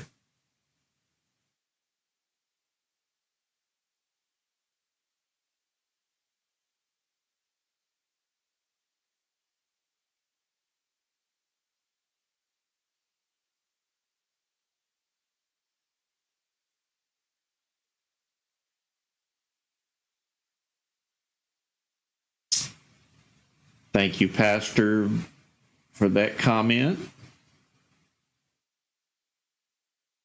I'm liking what I'm reading. So giving is better than taking. I just proved it, right? I'm not taking, I'm giving.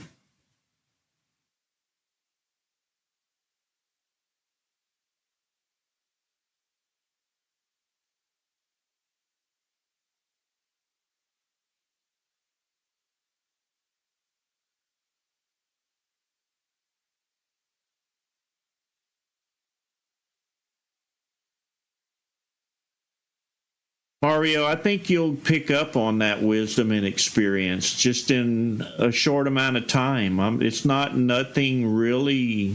I mean, if you come here and you see it over and over and over, it's like playing the same song. You eventually learn the words.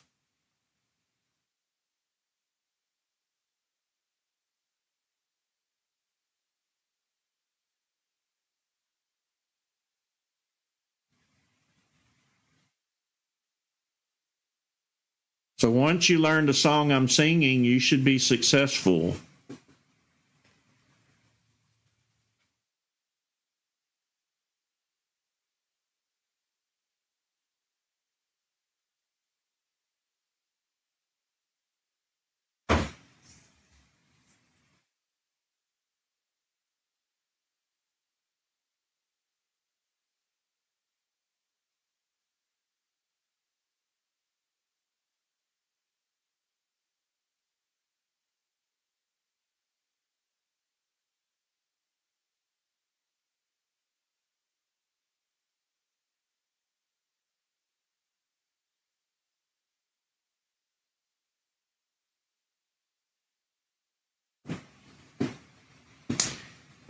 Yeah, the Lord led me to you guys as well.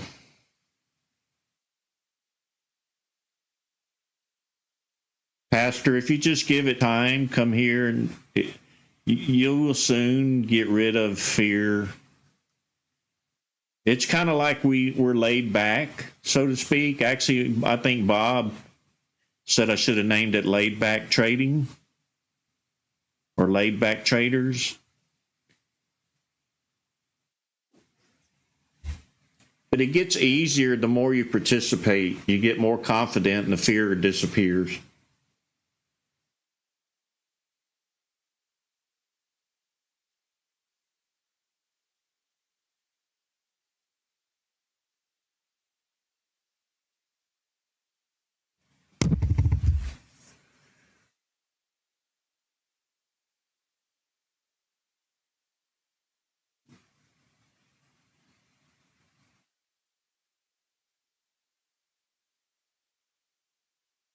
Yeah, there's a lot of people. I'm sure that there's going to be some people out there copying my indicators because I'm giving them away, and they're going to probably try to break out on their YouTube channel saying that they did this. And I mean, I already seen a couple of guys doing it. There's the $1 million investor guy. I don't know if you've seen him.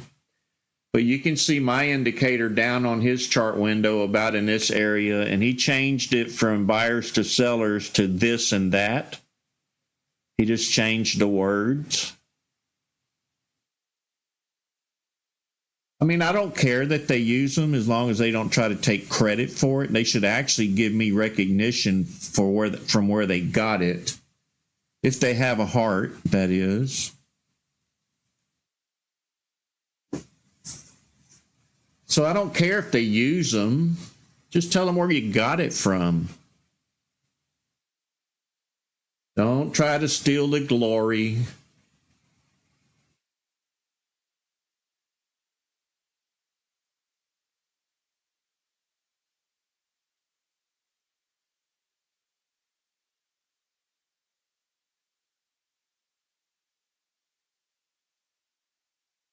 ALT, still battling that 626 resistance line. It could do a SERA right here, right? This is what SERA just got through doing. And then it broke through. I'm not liking this down here. This is why I love this indicator. You can see what's happening. You wouldn't be able to tell this from volume bars going up and down.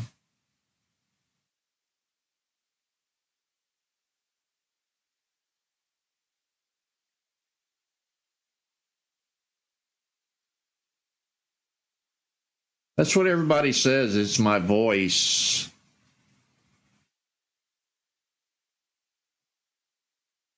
I say it's the indicators. I say the indicators have calmed me down enough to create this voice.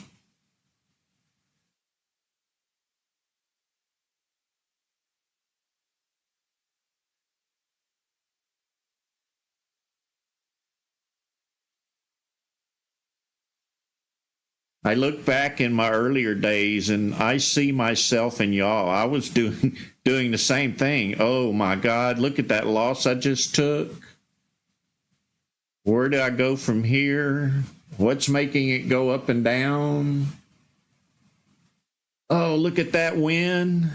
That was a good one. Tomorrow lose it. I've been there. And occasionally it still happens. It never goes away. It just don't happen as often.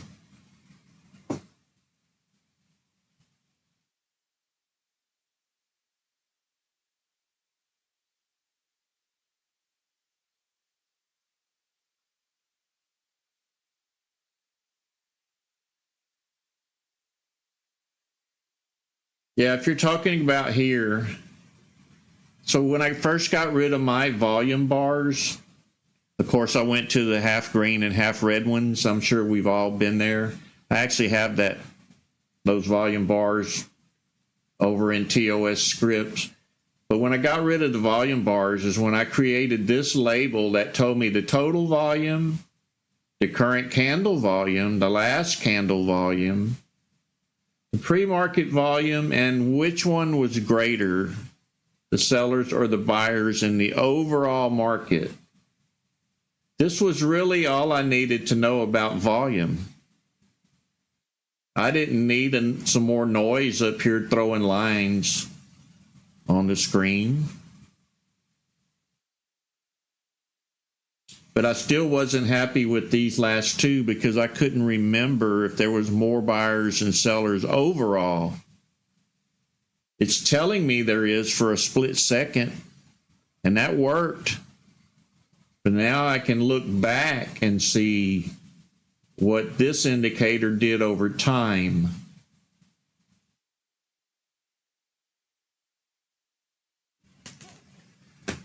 Told you it could do the Sierra thing, didn't I?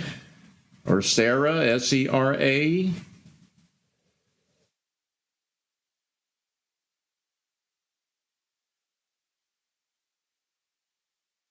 I did.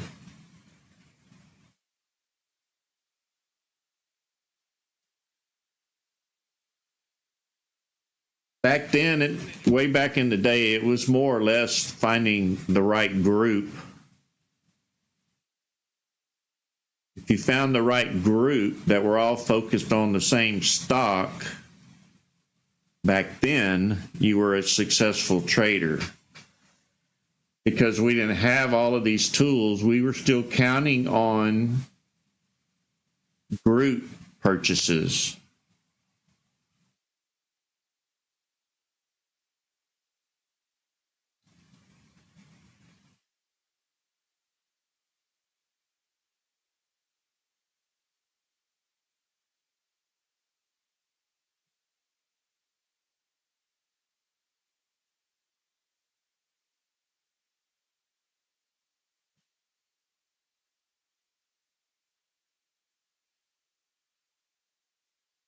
Here's EYPT. Let's see if we get a pullback out of it. It's a slow crawler. It's been crawling up gradually all day long. This may not be a pullback because there's not a whole lot of buyers. Barely ticking here. We could get a bounce from here back up to 1950. So 1912 to 1950, about 32, 36 cents. Somewhere around there, if it bounces. The volume's really too low for that to happen.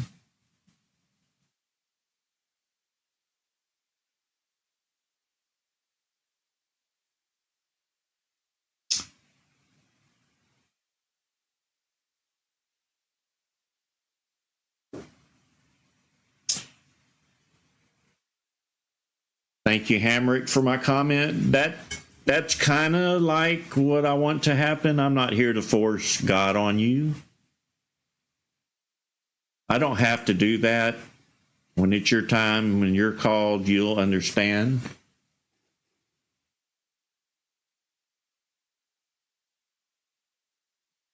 I just know where I am.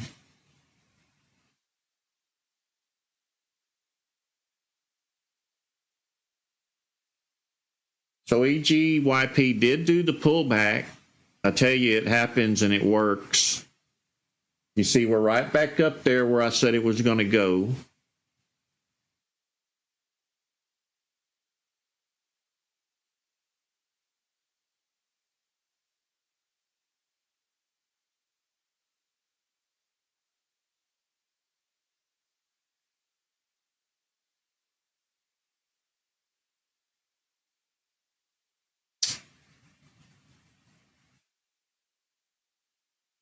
I love all brothers and sisters. If you don't believe yet, maybe this will help you. Because you're eventually going to cry out one day. When nothing else is working, you thought you had it right.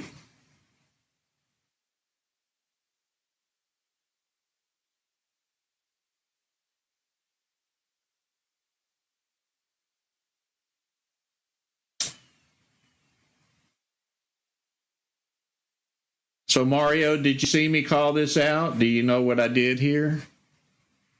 I think you do, right? When we had to pull back, I marked the top. When that red candle closed, I marked the bottom, and I said it's going to go back to here. And I was wrong. It went up to here. But it works almost every time.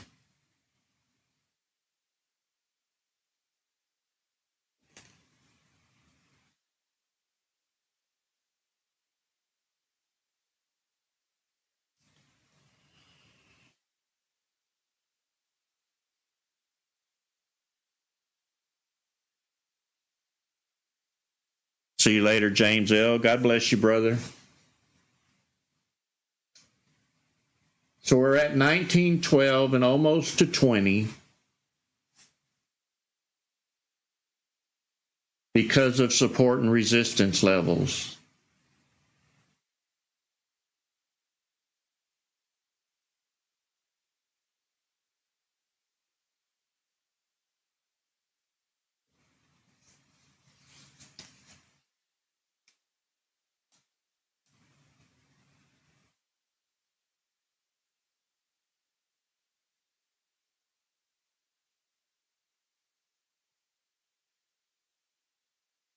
I did not get in. I should have, but I didn't.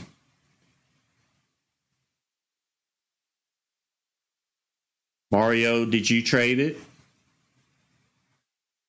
Be honest. We want to know that you made money.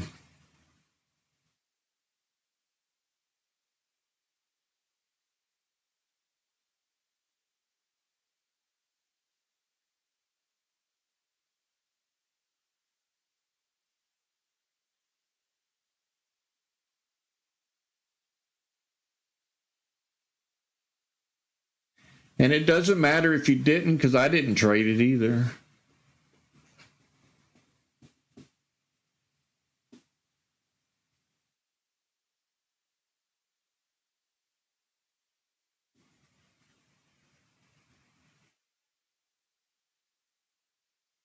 Thank you, Mr. Rodriguez. You be blessed as well. Be safe out there. You see the separation occurring down here? We're getting wider.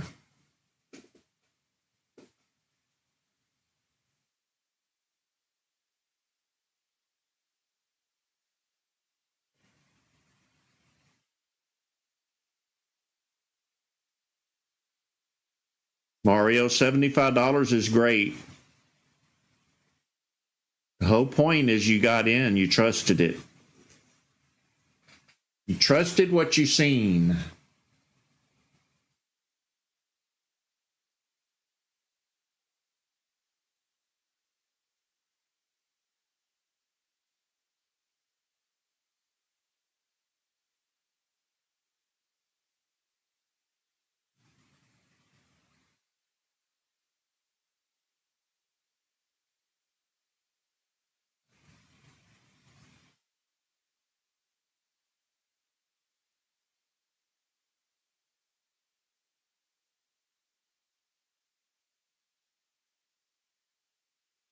All right, guys, I'm about 15 minutes past my time. I enjoyed everybody that was here this morning. If you haven't subscribed to my YouTube channel, please do. I'll post a link in the description.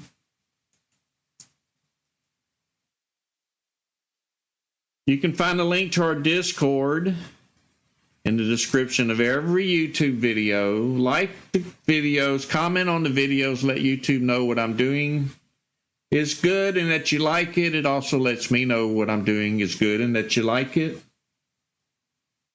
Join our Discord, visit our channels. You can find this setup and current setup once you get there. If you're new to Discord, head over to Start Here. And there's a few steps there to introduce you to Discord. They're not real. They don't explain everything about Discord, but it'll get you going. Glad a few of you made money this morning. I appreciate you showing up. And as always, have a blessed day. Bye-bye.